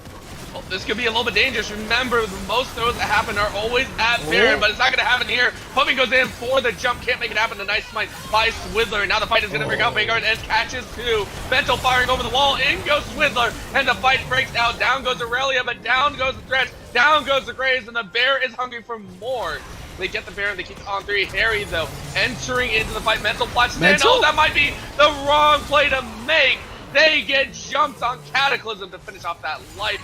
And in the end, it's a 3-for-3. Rough time to have, and honestly, a win for GLG considering this sizable difference. Yeah, and the fact that they pulled off Baron from most of the members that missed there might spell a kill. Oh, that was just a little bit too much taunting and Popang is gonna watch as Bodas gets under the tower. Bethany Esports, they got overconfident and took a fight they don't need, and now only one member has Baron left. A 15,000 gold differential. Slider getting tagged. Can they pull up? Can the minions do this? Oh no! Go, Oh no! minions! Oh! No, Mental just KS the minions. When did you ever think you'd hear a line like that? It saves Slyther from getting disrespected by a singular wave of minions. I think that was a gracious kill that Mental just gave him. Oh boy. Well, all said and done, still, I think this worked out in favor of the side of Glacial. Only one person has Baron buff, and that is Bodas right now. So the split push is not as dangerous. And while Hanjae did win the lane quite severely here, the turret push game is a little bit more difficult. I like the fact that they sent Hanjae to that lane with the exposed inhibitor, but everybody else needs to start grouping up and pressuring. Right now, Bethany are not utilizing that Baron buff, and Bodas actually just went back to base. So there's 1 minute left on the singular Baron, and I don't think they're going to even get a single wave actually crashing with Baron buff. Yeah, I mean, why do you need to? Right? Because the dragon's coming up, you already see it set. So it's a Cloud Soul. It's not super important, but honestly, with the ultimates available, I think it's huge. Plus, with the repositioning, you're going to get so much out. And GLG, once again, fighting against what feels like an insurmountable lead. And honestly, I don't think Bethany Esports are going to put themselves in that situation once again. So here we go. Baron up. Baron down actually on this one here. It will come up in about 3 minutes. Elder coming out in about 5.5 minutes here, and at this point it's just brute force from the side of Bethany. You just kind of push in and see what you can do. And for Glacial, this is when your metal is tested. No more Baron to help you out. It's just your team versus theirs with a 15,000 gold deficit. We say that like it's such a flippant response, and it's actually destructively out there. This is going to be the top lane inhibitor getting poked out a little bit. Still got to wait for the wave, and I think this is going to be the next brutal fight. Mental is straight up frontlining right now with a squishy build, 3.5 items deep, and that's a great stun from over the wall. They unleash every single piece of CC. In goes the bear into the back line, but I don't know if that's enough. Look at Hanjae trying to be the bait, and the bear gets dropped right back in. As that is going to be 2 kills, maybe a few more dashes, and Hanjae seals the deal with 3. Inhibitor goes down, second inhibitor to fall shortly, and if they want to, I think Bethany Esports can end it right here, right now. 25.5 minutes on the timer, 20 seconds on any of the primary members, 10 seconds left on Purple Ninja. They're gonna roll and try and dip and dodge. Popang trying to run interference. One next to tower is down.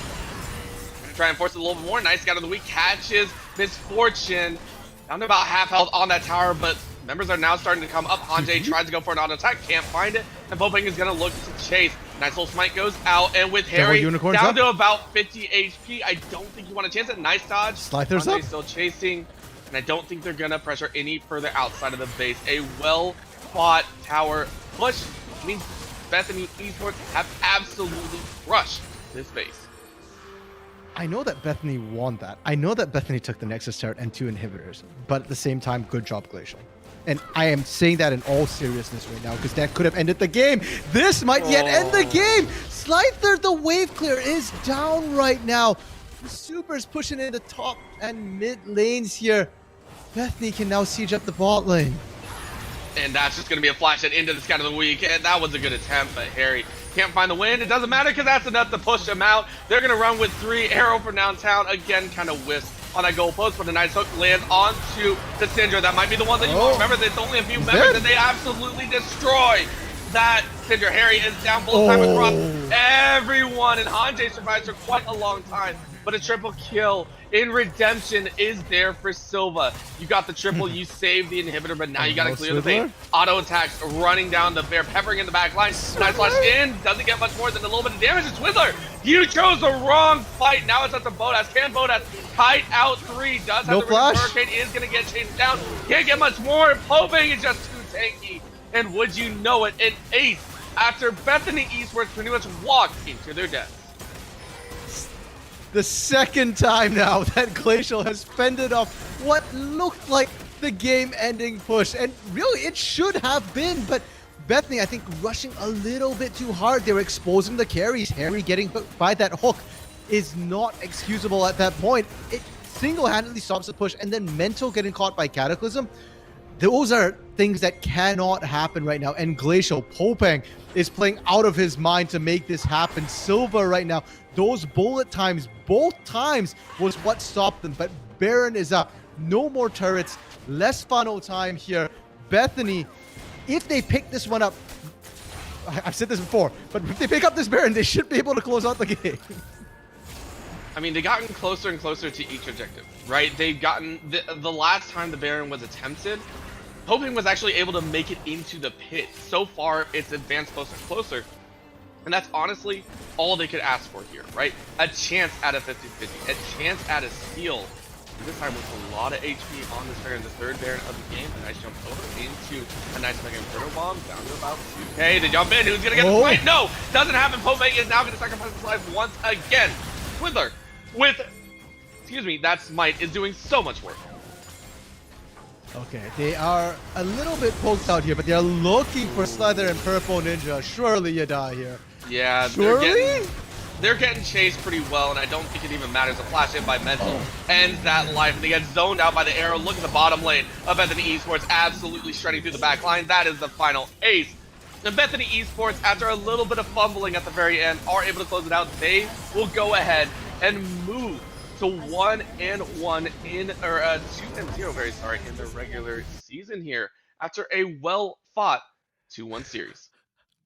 Oh, bro, did we just cast the grand finals? Because it felt like we just cast the grand finals. The insanity, the back and forth here. And really, these teams, props to them for their mental and their mechanical execution. We won't talk about macro. We won't talk about map play because it didn't happen in game 3. But throughout this series, these teams will not say die. Glacial, 15,000, 16,000 gold deficit. And they win 2 fights in their base, not even at the turrets either. That was an open ground in their base. And Bethany, the fact that they managed to make a 16,000 gold deficit is just mind-blowing to me here. And in this Cloud division right now, other teams better take note. I mean, in the first place, these guys were 1-0.